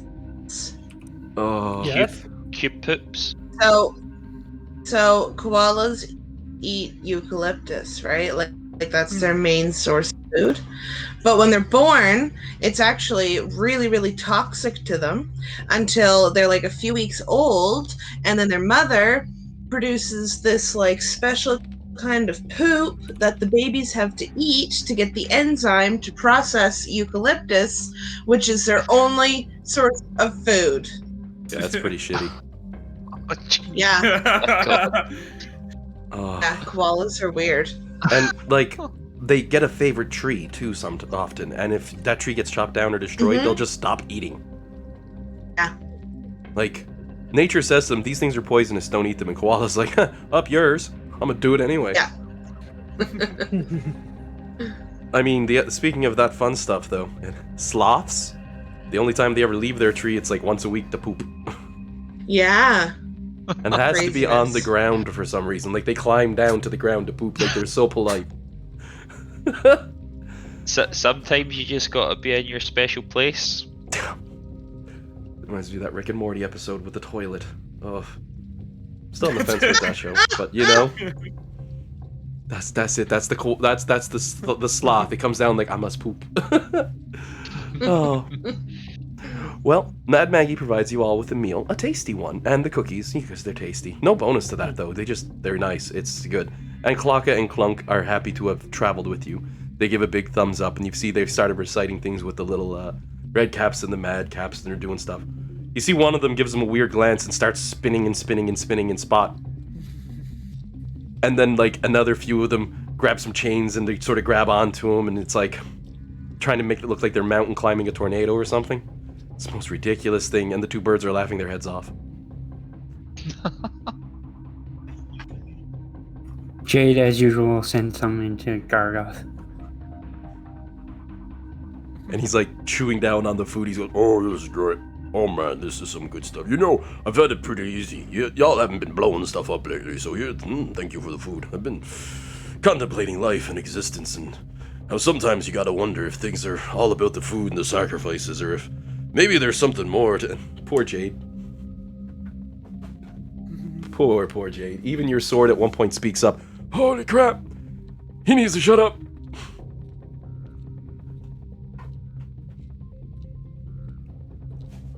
Since it hasn't been done yet, Jade asked his sword if he wants any. Sword kind of pauses. Oh! I don't think I've ever had an offering before. Not really something they do for the holy blades. If you'd like, though, if you can get some nice, clean, holy water, or even just regular water, and just pour it over my edge, I'd appreciate it.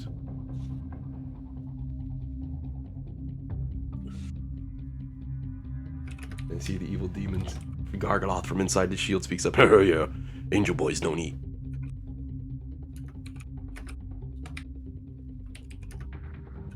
However, the similar sort of thing is pouring clean water over your sword. Since you're in Avernus, it's a very rare thing for it to have.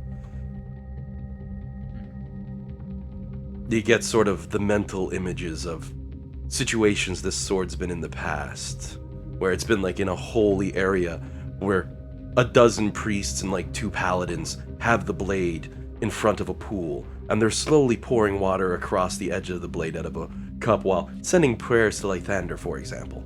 Or maybe Torm or someone like that. The sword's been through a few hands over the ages, but very, very ceremonial in most of its use, despite the fact that it is incredibly powerful.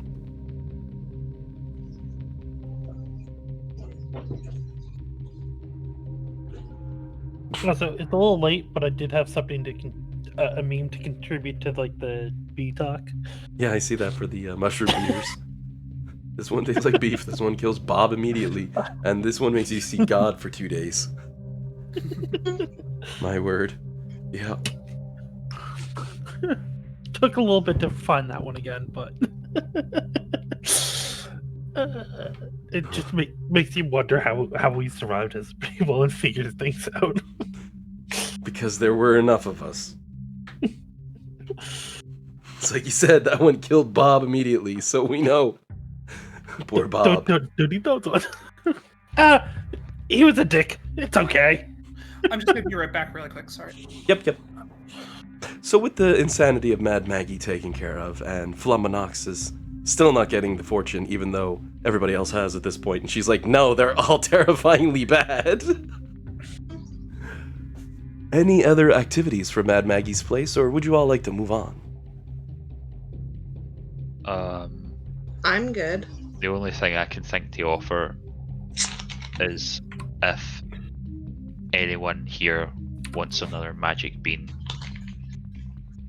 A magic bean. Yes. What were those again? As Bellamy says this, you all see, like, Bellamy, you'd notice in the background among the red caps, not the mad caps, one red cap who almost stands a foot higher than the rest, jacked out, looks like he's on steroids, carrying some massive mechanical such on his shoulder, heading towards the magpies. And he looks like Rule of Cool. He even gave him sunglasses and a little leather jacket that they made up for him. And he just walking by, looks like a beast. Sets it down, wipes sweat off his brow. Looks naturally just super cool. I'll preface with that as they're explaining the beans. Well, so, I mean, last 2 times it grew fruit trees, so it's not the coolest it can be. But it could also, I don't know, grow a pyramid. That's why I'm asking Maggie. She wants to see what happens. Maggie's rubbing her jaw slowly. Looks down at one of the madcaps, looks over at the beefy one, looks back down at one of the madcaps, picks it up. Alright, let's pop a few in this one, dearie. Okay. I'm back. Welcome back. A madcap, you say? Okay, I'm going to put it on the end of a stick and feed it to him because I know he's going to bite me. Oh, he bites the stick clear off. It's gone. Yeah. So you go ahead and give a roll then to see what you get. So they have to be eaten? No, traditionally they're planted, but that's... Oh, we're just gonna... Maggie's not a traditionalist. Okay, fair. Okay. The big beefy guy was the result of what happened last time, thanks to some really good rolls. A 6? What does a 6 do? Oh god, a geyser erupts and sprouts water, beer, berry juice, tea, vinegar, wine, or oil, GM's choice, 30 feet into the air for 1d12 rounds. Oh my god!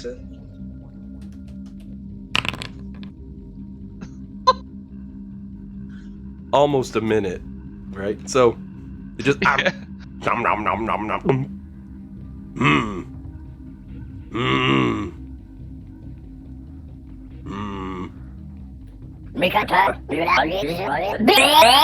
And he just suddenly starts.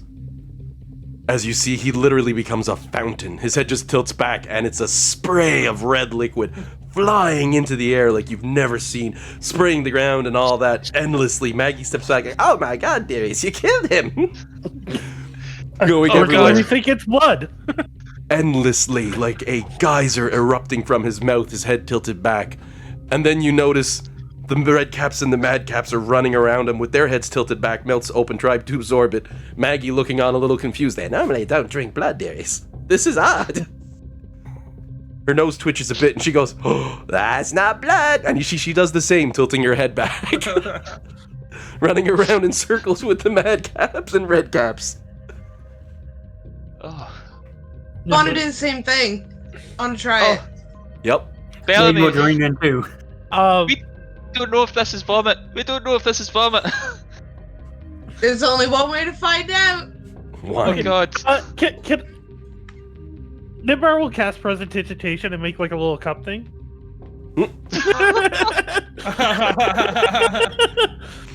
Ray is holding out an empty bottle.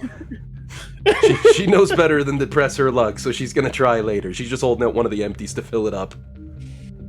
Yeah, it's just like everyone else is like head back trying to catch it. Nimbar's just like, I can't be so crude. So crude, yeah. Can't be so crude. So you're all completely soaked in the wine from running around in circles. Maggie's having the best laugh of her life as she's just chugging back drink after drink. And after the full minute's done, the little madcap just stops and his head straightens back on. He blinks a few times and shakes his head. Seems to be a little stumbly on his feet, right? Takes a few steps, hiccups. A few more steps, falls on his bum, just starts laughing. He is clearly drunk. Love it. To be honest, pretty good outcome. Pretty good outcome. Definitely worth it. You see Maggie's wringing out her robes. Meanwhile, one of the red caps is standing under her with a mug, collecting it as she does.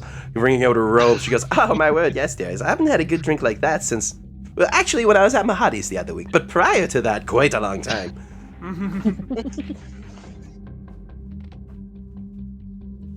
Always a delight. Always a delight. That was a perfect one. It's like DM's choice. It's liquor. Could you imagine if it was oil, the poor little dude? Definitely had to be something red. Oh yeah. Fountain of blood. Oh, it's wine. That's disturbing, but yay! How did it taste, guys? Like stomach wine. How was it? That's the problem. It was actually really good. Nimar will like. It was quite delicious. It had a nice texture, fine vintage, if I say so myself. What about Isaac? There, was he running around with the group, or was he held back? No, he held back and just kind of observed like this whole spectacle. Ray is walking over towards yourself and towards Alec, and she's got 2 or 3 glasses in hand, and she's holding the bottle up. You see her arm is blood red, soaked, but she's just casually pouring 3 glasses, holds them out. Gentlemen. He'll take a glass, try it out. Thank you. Yeah, I feel compelled to now. Yeah. Nimber will walk over, kind of wave his hand over her arm, and clean it. She gives a happy nod, takes a drink. And like as mentioned, it's not bad wine, pretty good. For all the random outcomes that could have happened, that was a fun one. Good thing it didn't grow a tree, could you imagine? You'd be dead. Be planted.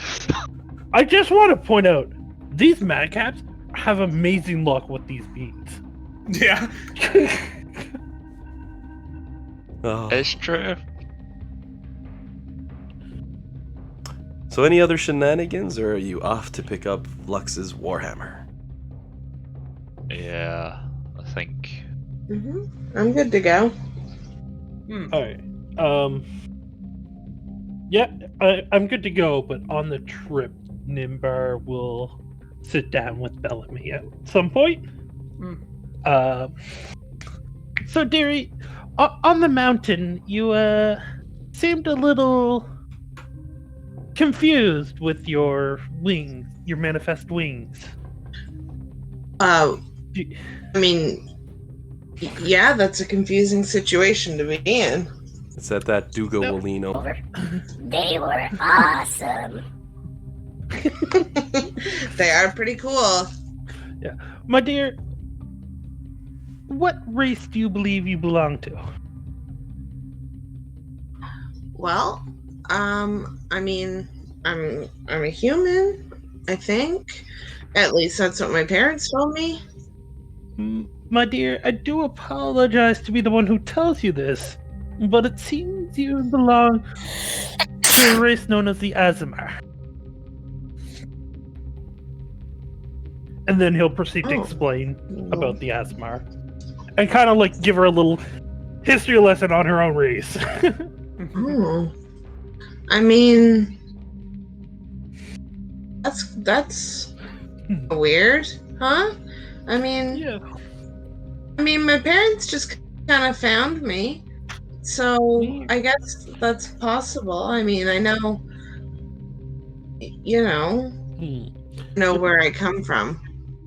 Your parents just found you, so it's most probable they did not realize. It's not. I don't think so. Correct me if I'm wrong, Alan. Azamar are not common, right? Oh, no, not at all. Yeah. Azamars do appear a little less frequently than most races. I once knew a good fella. Good Azamar. He was a very good man. Very, very devout. Very, very close with the divine. Funnily enough, I've met an Azamar cleric before. Kept going on about Valkyr. He was a good laugh. Don't know where he is now, though. Oh my god. Well, okay, so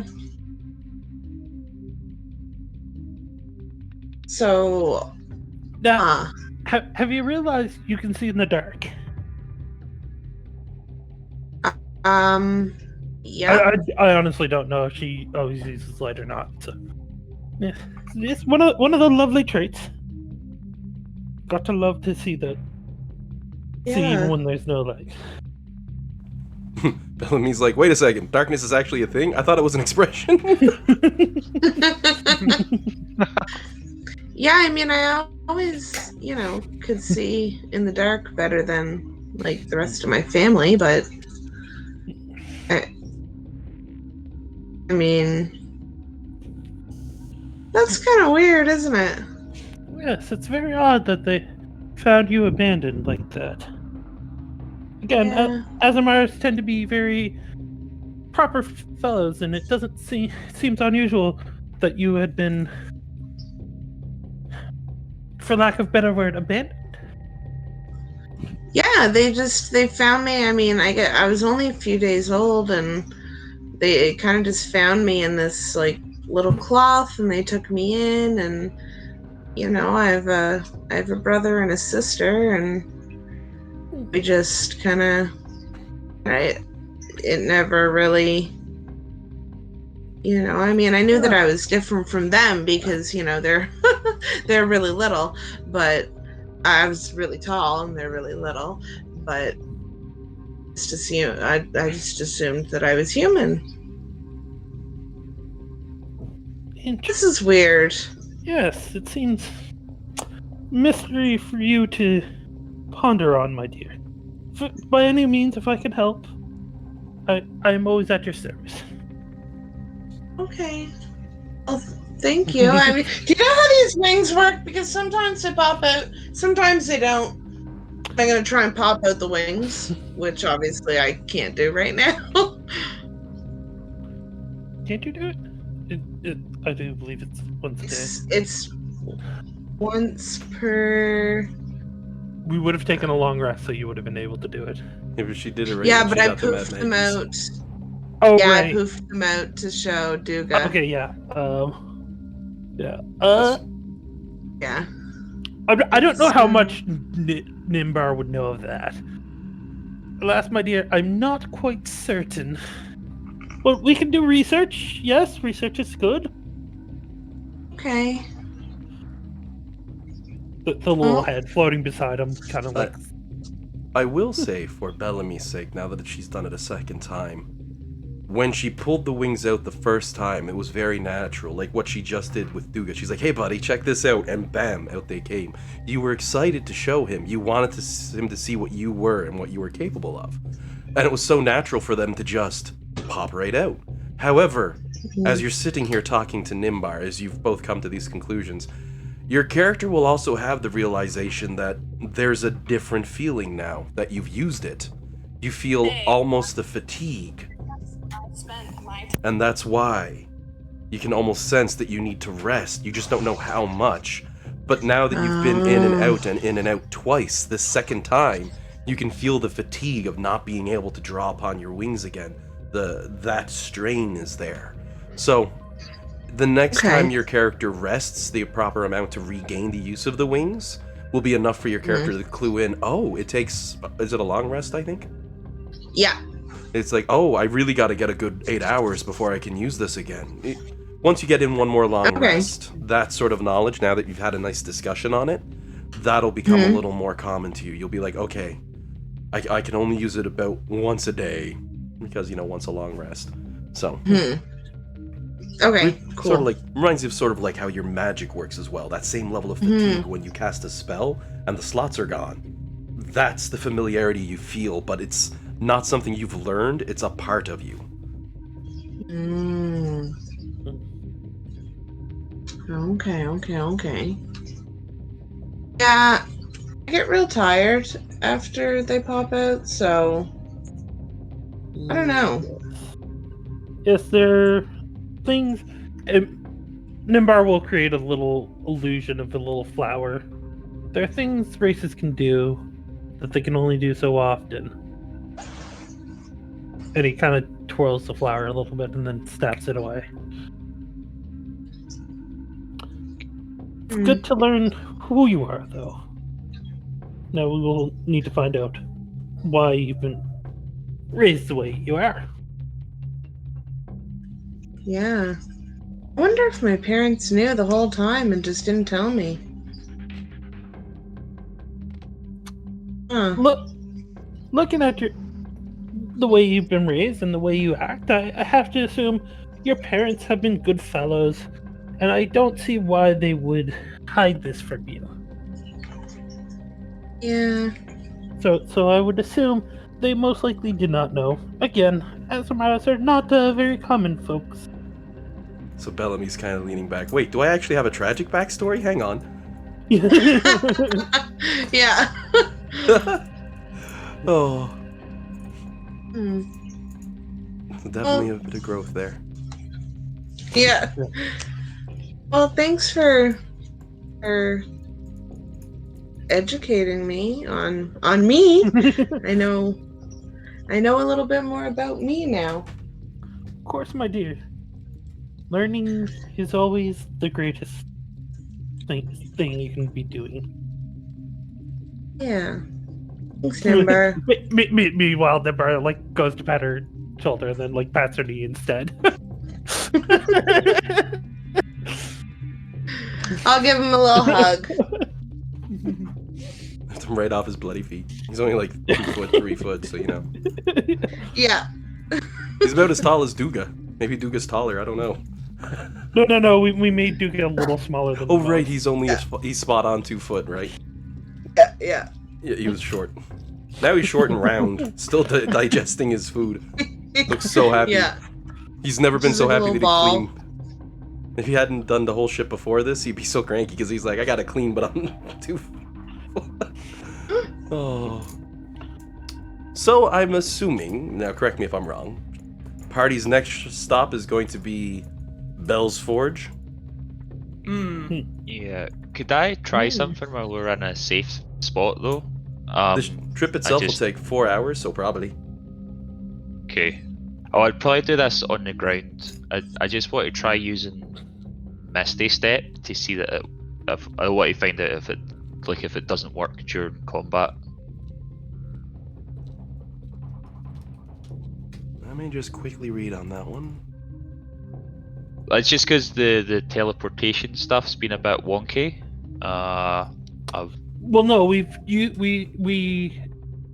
found out. Yeah. Yeah, we found out. We've used teleport. We've used dimension door. We've done things like that. Plus when Buddy tried to send us to a different plane, we learned that it is the plane that's cut off from the others. Or, more horrifyingly, there are no other planes. Yeah. Nimbar's not willing to entertain that thought. That just seems too overwhelming for him. Yeah. That would dramatically change too much, and you feel like there'd be more noticeable things.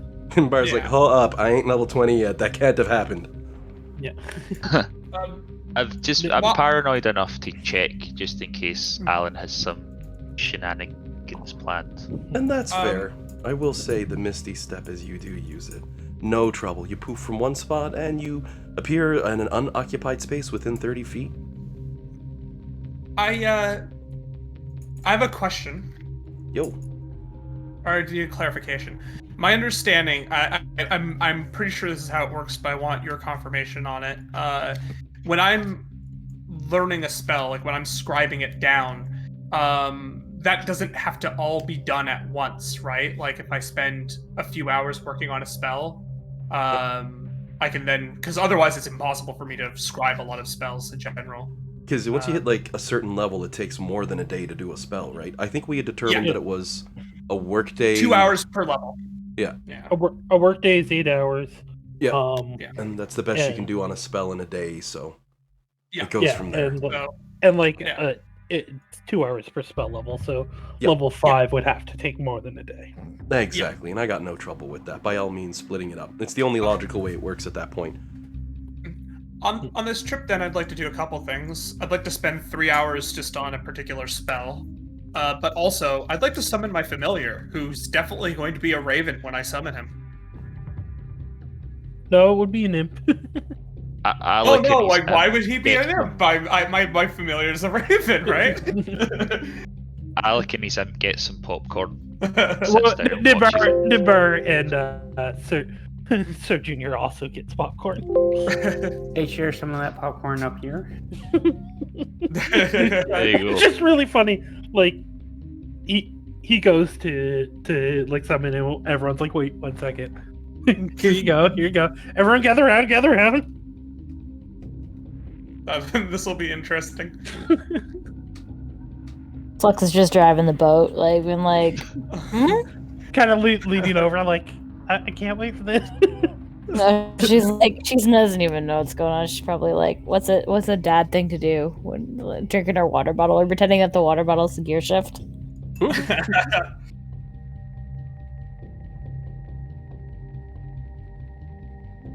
Trying to find the point in the book where they mentioned about familiars and what they turn into when they're brought. It'll just take me a second here. I haven't had to do this in a while, and it wasn't where I thought it would be.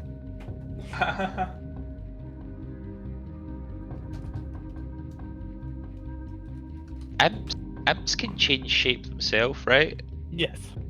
There we go, alterations So I to think- magic. Just to further freak him out, I'll have my imp be a raven, because it can be a rat, a raven, or a spider. Sir Junior will also become a raven. Huh. We could be the raven crowd, eh? It says straight up inside the cosmetic spell modifications that find familiar, the familiar is an imp. It looks like all summon familiars are imps. Interesting. So yes, we have a third imp who poofs directly in front of Isaac. Just appears. Walter, is that you? He blinks a few times, gives a shrug. He says, "I don't know. Did you summon so? What the hell are up with?" Looks himself over a bit, looks back at you. What'd you figure out this time? This is interesting. Well, I did the ritual as normal, and I mean, here you are. He's looking at himself in the reflection on the ship, right? He sees the imp features as he's looking his face over and all that, and he goes, "Huh. Well, this is entertaining. This must be a really unique thing. I can't believe. Maybe I'm the first familiar to..." He looks up, he sees the other two. "Oh, well, never mind on that. Well, this is certainly very interesting." Mind you, this conversation is entire... Well, wait, no, he's actually realizes at this point, wait a second. Am I talking? I am talking. How am I? This is interesting. And his fingers actually start exploring his teeth. It's not the nicest thing to describe or to look at. But he has that inquisitive mind of, oh, what is interesting. Looks back at Isaac like, well now. Sir Junior will kind of look at him and like roll his eyes. He seems to have no effect. I haven't actually given a name, or I haven't actually created it in there yet, so just give me a second here. There's one. I'm going to duplicate. Do you have a name for him? Yeah. Oh, wait, Walter. you said it, Walter. Yeah. And you give me a second. We are going to change that, and I just have to change his token. There we go. Walter, it's perfect. And let's just change... I don't know if he's grumpy enough to be a Walter. Uh-huh. Sir Junior like looking at him like, oh, you find this fascinating. That's just... It should be beneath you. Have standard. Maybe looking over with a still inquisitive look. I don't understand the complexity in this singular scenario. We're in an odd place in a new area with strange experiences in a temporary manner. Anything experienced here is knowledge I can obtain more from. Yes, brilliant. That imp there is Sir Junior, then. The one I dropped? No, like he's saying that to Nimbar, right? Like realizing like this imp that he's seen, that's Sir Junior. Oh. And meanwhile, Walter is still just totally enraptured by his new body, looking it over like, I've never been this. Because I'm certain I'm certain Isaac would have been familiar with a familiar, right? Like, Oh, they yeah. they would have talked to each other. And Sir Junior would just give you the glance. Yes, it's me. Congratulations. I ain't got time for this. That cranky sort of, this is so not cool. That sort of look on his face. And then, like, feel like- just someone else enjoying the fact that they're in it. He's like, you peasant. Have some dignity. He's just sitting on Alec's shoulder like, boss, I don't get it. I was pretty pissed. Him over there, he's like, oh, I'm in Disneyland. What is this? Alec's like, what the hell's Disneyland? Is that a magical kingdom? He mentioned something about Earth 616. And then shakes his head. You face spirits are weird, man.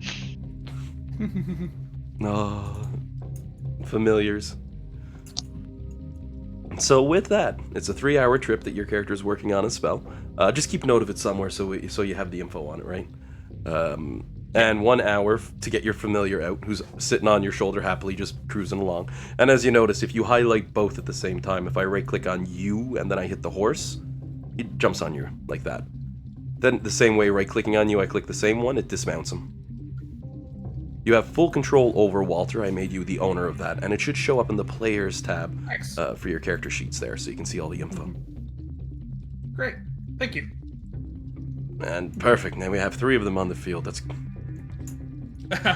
It'll be like eeny, meeny, miny, you're dead. Larry, Moe, and Curly, Huey, Dewey, Louie. I don't know.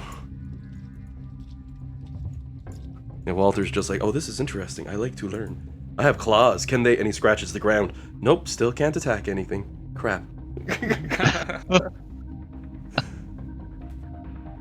So, I'm gonna go ahead and shift the map then. I'm gonna have to jump forward the time. Because you are now, once again, at Bell's Forge. I'll teleport you to the interior.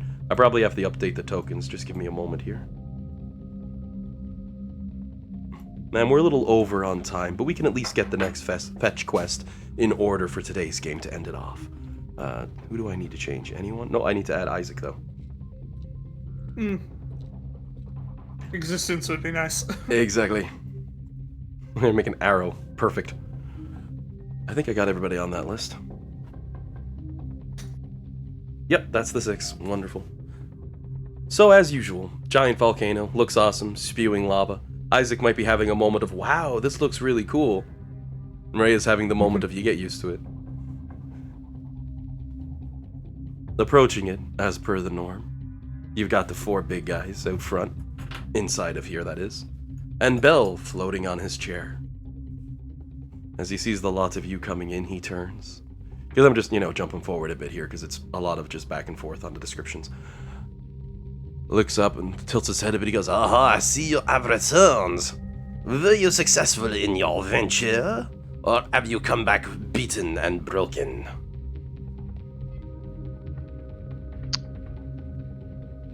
We were successful. Where's our hammer? The hammer, you say? Yes, indeed. And he waves a hand over, and you can see on one of the anvils off to the side, Flux's hammer floating up into the air, spinning slowly as it glides into his hand. He wraps his fingers around it, and you see the head of the hammer itself suddenly lighting up with black and red lines tearing through it as if cracked and caked by magma. Yes, I have improved the hammer. She swings so much better with it, I bet you. He says, pointing towards Fluminoxus as he says. That is what you wanted, right? I have improved it. Good. And he lets go, and it slowly floats over, hovering in midair directly in front of Flux. She's not gonna take it, but she's gonna look at it and say, "Can you tell me exactly how you improved it, please?" Ah, yes, It have a deal. Certainly. I took to it the hammer of the gods, which I possess because I am mighty, and I destroyed the head. It was the only way. You wanted stronger hammer. And then I reforged it piece by piece with infernal hellfire and flame until it was created once again in such beautiful fashions, is it not? And now it swings with a greater strength. So it went to +2. Wonderful. Is the handle still broken? Oh no, fully repaired, fully fixed, no damage from rolling that one time. Okay. Can I wield it? I do not see why not. Are your arms capable? Are you strong enough? I'm like strong enough. I meant it's not like you didn't like pull a fast one on us and make it so I have to be evil. Did you? Oh, you mean a fast one like make it so if the weapon should ever hit me, it would do absolutely nothing? Big smile on his face. That's fair. I got lots of other weapons if I ever need to kick your ass, Belle. Haha, you are more than welcome to try anytime you like, for I no longer have to show you the kindness awarded to those doing a truce. However, you still have mission for me, and now that I have given you the ammo, I expect you would give me something in return, no? We already did. That's why you had to fix the hammer. But here's your next item, and Jade will pull out the egg. He rubs his eyes a little bit and shakes his head. Oh my word, you have no decorum for the fancy speech.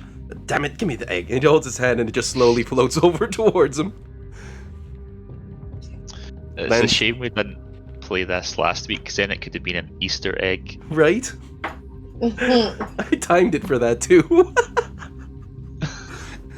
So he takes the beautiful golden egg, flips it over in his hand. Want me to roll deception, see if I can make it an Easter egg? Oh god. I don't think that would be wise. But he is going to float it over to himself. Once he has it, he's going to catch it in both hands and look it over, looking at the designs, and he nods. He goes, Ah, yes, that is the one. Such good protein inside, you see. It is a good base that I will need. No tricks, no fancified fortification. Even though, previously, you were clever. This time I got exactly what I was looking for. And that pleases me very much. Now, onto the subject of the final ingredient. You must obtain for me something that does not exist normally on Avernus, but thankfully, it is there. and you see he turns his eyes to look towards the druid. Try not to get too excited. Because in a bramble of wood grown on this plane, you will find it. I seek a single branch from a spruce tree burned to its core in the center of the bramble, near a small house you see that is there. However, that is not the only thing I need required from you. Because as you go, you will have an entertaining time getting there, he says as he waves his hand. For this bramble is on the property of a certain audacious demonic draconic being who believe himself strong or something. Honestly, I don't care. With one hand, I could annihilate him, but he does carry on his left arm a mystical artifact of great power. Believe me, who cannot miss it? The Archon, the Cruel. You will have to convince him to allow your passage into the bramble to obtain the branch for me. Do this, he says with a nod and a smile. And as you do, you must also get back from him Mademoiselle's cooking pot. I require it, raw cast iron of the demonic form. He has it and he has not returned it. Have it returned to me. Gives a firm nod. That is mandatory. It's like a neighbor who hasn't returned the ladder.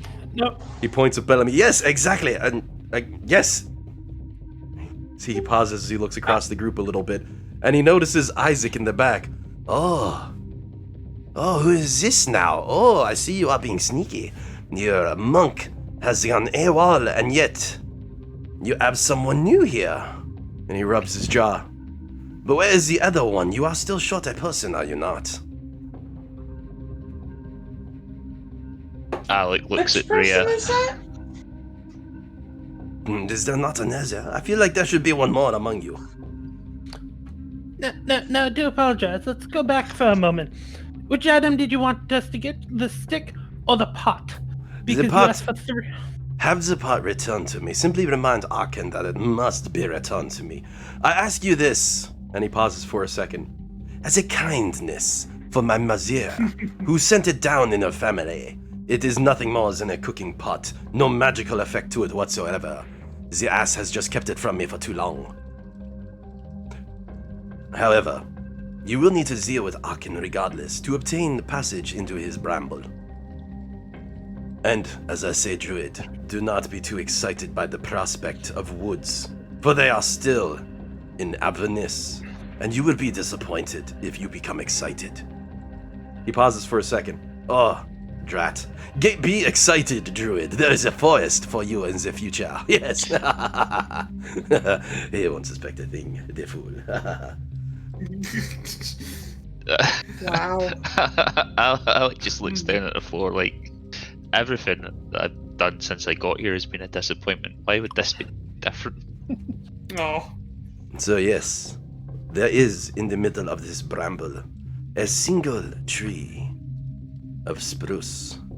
Bring me one of the burnt branches from that tree, and you will have both of the blades you seek.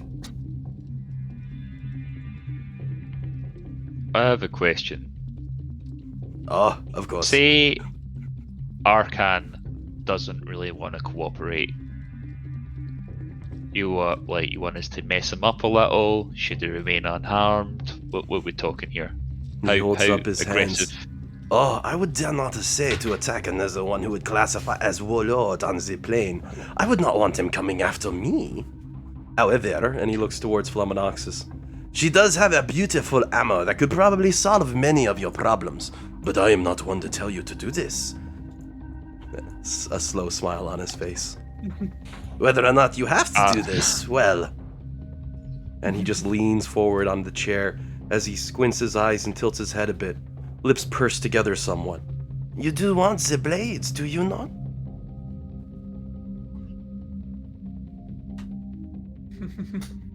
Yep. Wonderful. You're a shifty dude. Oh, why, thank you, he says with a nod. Incredible. Huh. Well.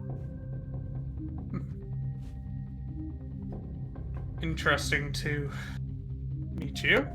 Your character in the back there, he's like, why are these people so crazy to this guy? He looks scary and dangerous. And they're like, hey, up yours. And he's like, you too. Our chronomage, the only one, sort of like, wait a second.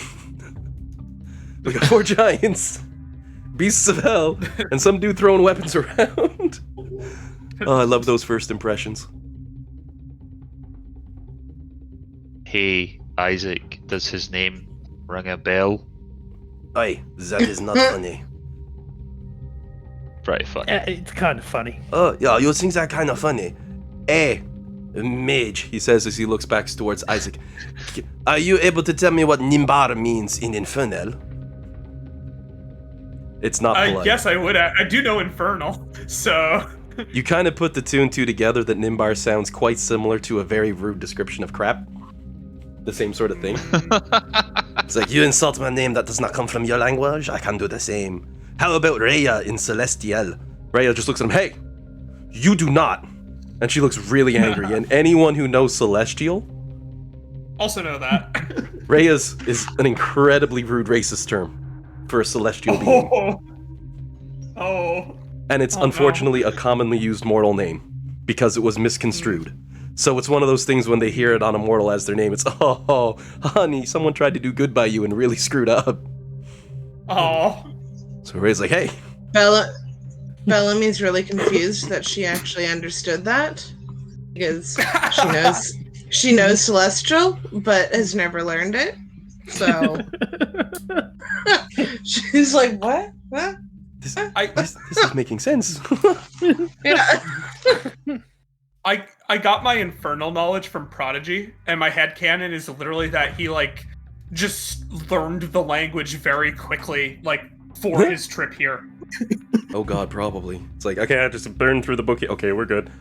I can speak infernal, heads down. And just 3 guys look at you and then they slowly back away and leave looking terrified.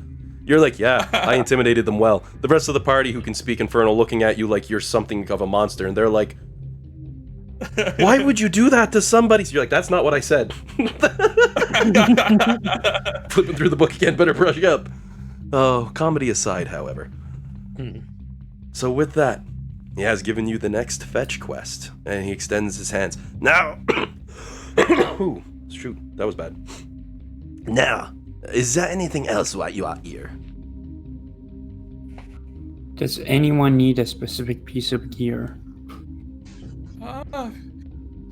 Well, if it's an option, I could. Probably out of his wheelhouse though. What I'd be looking for. And as he hears you're all More talking plot. about gears and weapons and etc., he gives a sigh as he rubs between his eyes again. Oh my god, you're going to ask me to fix up a second thing, aren't you? And then a third next time. Tell you what, I give you one-time special offer, because I do not have the time right now to deal with this, honestly. You come back next time. As I presently count, I owe you 2 more items, he says as he looks towards Jade. You say forget it today and come back next time, I'll make it 4 items.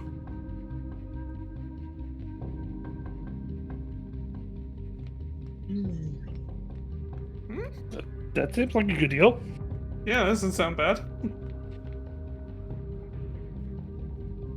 Ray gives a broad smile and a nod. Oh, geez, that almost sounds too good to be true. Let's jump on it. That's a fair point. Last time we agreed to do something to a random old man, it turned out to be the big bad himself.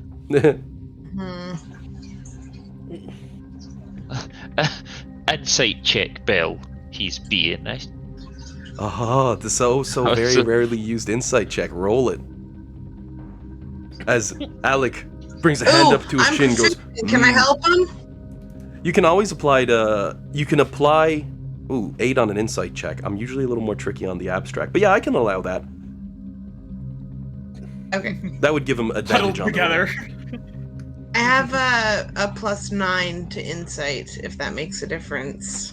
If you were doing the core roll and he was giving help to you, essentially what's happened, Alex suddenly gives him the look like, Belly, oh god. Bellamy sees Alec, give him the look, and she gives the look too and looks at Alec. Oh yeah, right, look at that sneaky glance on his... You know what I mean? That's essentially how it works to give aid. It gives him advantage on the roll. Right. Cool. Or alternately, you can also roll your own insight check if you just want to check it out, but he wouldn't get advantage on the roll. Would you rather roll yourself or have me roll? What's your plus? Plus 12. Oh, I'll just give you advantage then. Okay.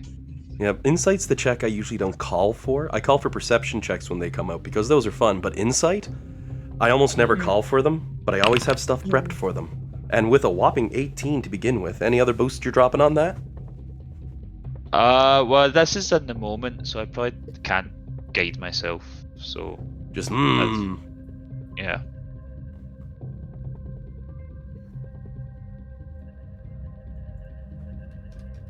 A 6 and a 4. That's... got... Sorry, I had to do a counter roll against that because you know how these things work. It's a little different because you can tell this isn't a deal to benefit you. And you don't see why, but you know he's trying something. He's cagey and he's coy and he's up to something. Or as they say in Star Wars, it's a trap. This isn't one of those, here's a good deal. This is, oh, I'll trick them. Yeah. Okay. Flux will just lean into Alec really quick and be like, do you think he's trying to renegotiate our agreement? Not give us the swords? He almost certainly is trying to... I think we should stick to the original deal. Yeah, we're not gonna change anything, Belle. Sorry, man. And he gives a slow shrug. Okay, what would you like me to improve upon now then?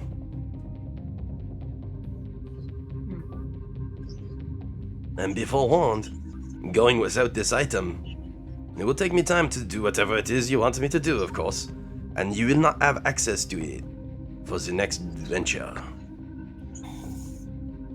He looks over at Bellamy and looks down at the unicorn shield on her arm, looks back up at her and says, I cannot improve that though. Too epic. It's pretty cool, right? Ah, yes. That is quite a shield. I bet that on, if you were to jab it in a demon's eye, it would remain blinded for life. Very ingenious design. The on of a unicorn, such a powerful relic of strength. It's gorgeous. and he's dead serious. He is not mocking. He's like, That's a nice shield. Flux will ask the group for a huddle.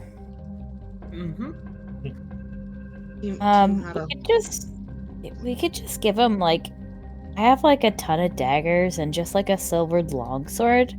We can just give him something for now, so he doesn't have an excuse to change the deal.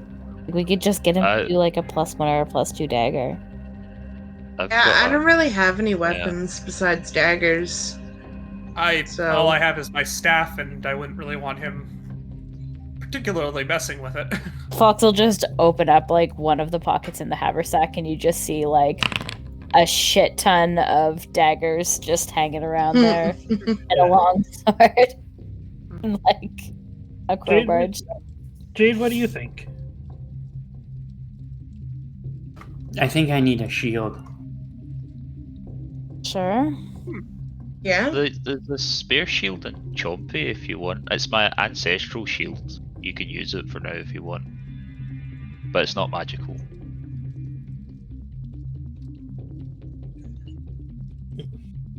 It's also wooden. I don't know if you can do stuff with wood.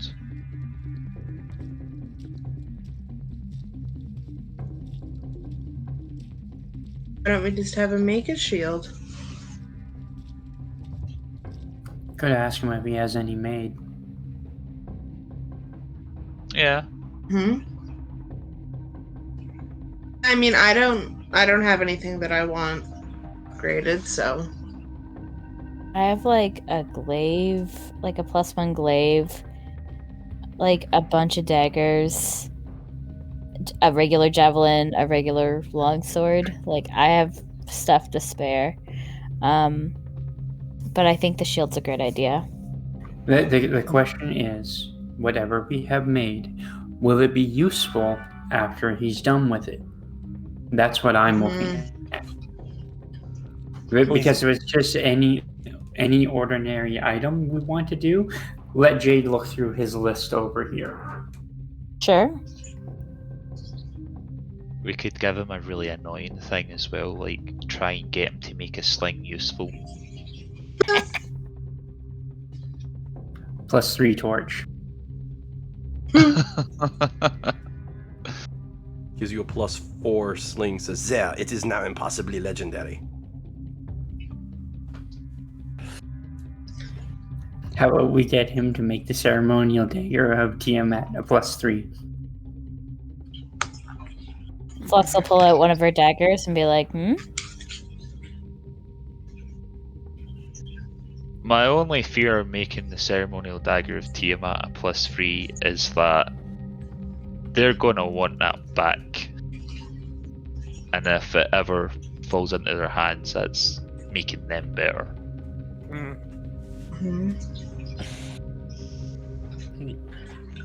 I could give him my violin, see if he could do anything with the strings. If we're just tossing out ideas. Rhea gives a little bit of a frown when you do. But who will play the nice music while we fly? Crickendall's eyes are lighting up back on the ship as he's tuning his electric guitar down low. I'm gonna defer to Jade because you're our stuff experts. So I have spare things if you need to use them. If not, I think that you'll make the best call. You always have in the past.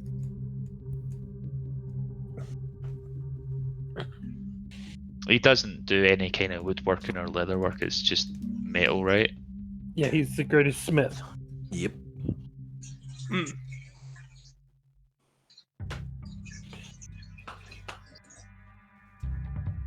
And if you remember back to our lovely little Artificer Warforge, He had to take each one individually. Yeah. Oh, if you want woodworking, Jake can do it for you. It just take a little bit of time. And as you're all discussing, he just speaks up again. You know, my earring is a lot better than mortal. If you are truly having such a hard time determining and you worry about the contractual agreements we have between us, at this point you are hinging on my performance, which is required for the confirmation of contractual obligation. So, rather than any form of rewarding, because really I have things to do, He says calmly as he's looking towards his forge and a few of the giants who are sort of staring at him. I will simply make 2 items for you next time as double payment instead of singular payment if you allow me to defer the payment until your next visit. So long as the next visit includes your end of the contract held up. Otherwise, I will only repay a single item as per contract agreement. It is a deferred payment. You would have to approve it.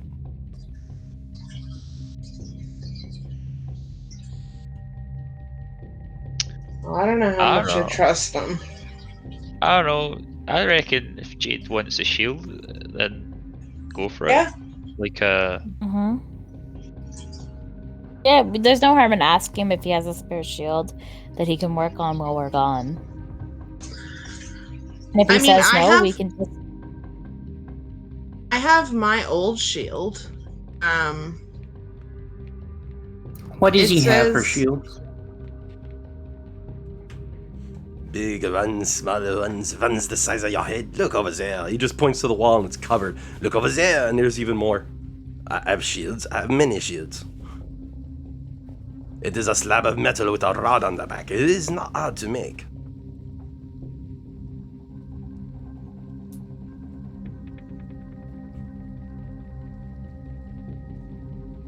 I will admit for once, I have not pre-looked this up, so I don't know what's available for shields right now.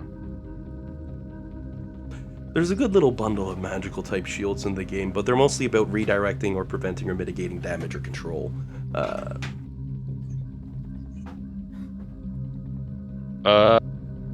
You could definitely throw you together like a +1 or +2 though, so.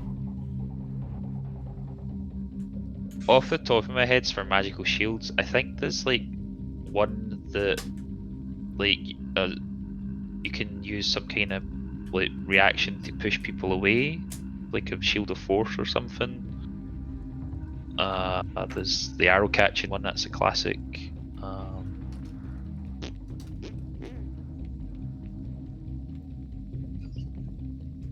But yeah, I've never looked into it too much.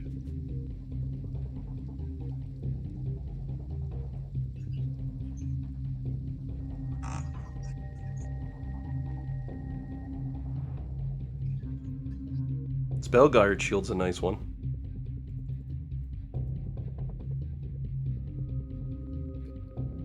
Sentinel shield's a good one. I think this Shield of Missile attraction, animated shield, a whole bunch of things come to mind.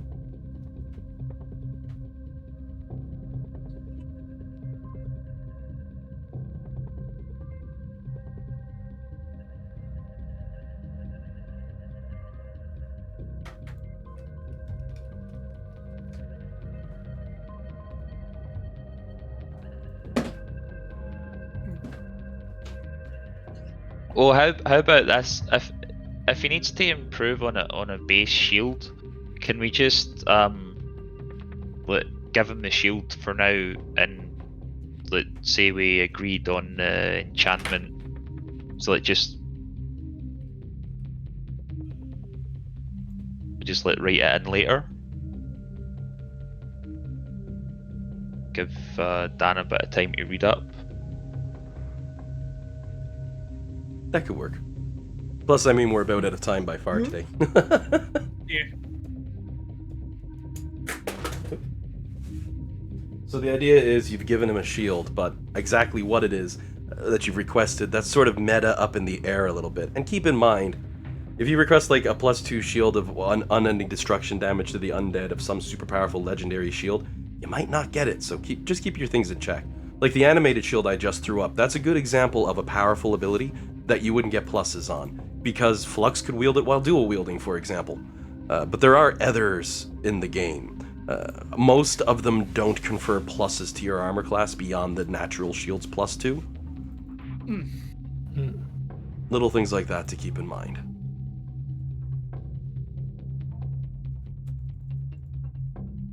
It also depends on if you want to be protecting yourself or the whole team.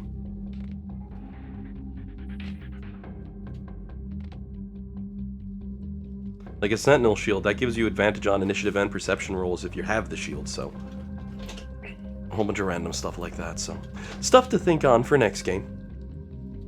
No. Next game, you'll be starting the second phase of the fetch... or the third phase, and possibly the final phase of the fetch quests, as you now must go mess with a certain Archon. And hope you survive the ordeal. That's why, after 16 damn levels, I'm finally gonna actually bring the Critical Role NPC that's actually an Avernus character in the book. So, yeah, Courtney, I kid you not, that he's an actual character written in the book with an NPC picture and all that stuff. Beautifully done. Next. No. Now, out of curiosity, did you have to pump them up from the book? Did I have to do what to the Or book? did they give a... like, they gave you an NPC's stat block. Did they make it a high level, or did you have to raise the level? Level 47. Oh, shit. Nah, I'm kidding. Nothing in the game is that high. That would be impressive. Like, My god, could you that imagine? could probably take on a god.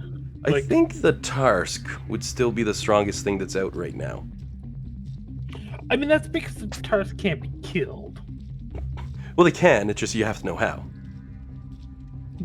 But I mean, they have a character for Krull, and you know what? I'm gonna give you previews for next week with an image copy of Krull. Oops, that's still the animate shield.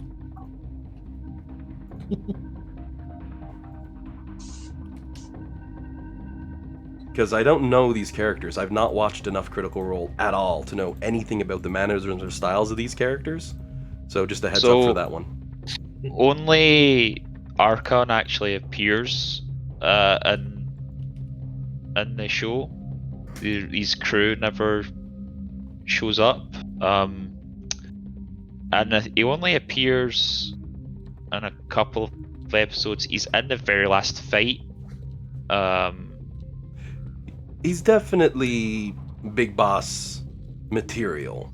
I would recommend not reading chapter 3 of the Avernus book. That's where he's in. He has his whole big section. It's really funny because they do a one-shot Tomb of Annihilation live. I think it was live anyways, like I've seen the video of it. And Arkin's in that, and he's like going along, he's helping. End of the thing, and I cut my own arm off, I attach it, and I teleport out. And all the others like, what? And yeah, you can tell by this picture that's shown up, that's apparently canon. Yep. Yeah. Yeah. You've been advised that guy. that this guy... Oh, I like his armor. This guy is in a giant dark tower. A black spire rising hundreds of feet into the air, with charred skulls bristling on its rampart, mounted on iron spikes. That's the heads up you've been given. Some fun stuff for next week as you get to finally see him. As for the weapon you see in his hand for the picture I threw up on Discord, that's the battle axe that... Well, when Dusty came back, he's like, hey guys, I stole this. And the team's like, you stole this? He's like, yeah, they were stupid enough to put Arkin as an actual character in this one, so I stole his weapon. The DM thought it'd be funny. How did you do that? Well, I was really hungry, and I landed the ship at a camp, and I snuck into the camp, and I took a big bag full of food, which also had the axe with it. Just as a flashback for the rest of the team. Yeah. Dusty's, how did I get this? All because Alan wanted to fuck with a named NPC. Exactly. And now, you all get to deal with the fallout of me messing with said NPC. Well, he doesn't necessarily know we have it. Yeah, but you think he's going to be in a good mood? Sure, why not? He's had time to get over the loss. Oh, God. He looks like such an easygoing guy. Absolutely. It's just, you know. Alrighty, well, I'm gonna cut the recording there.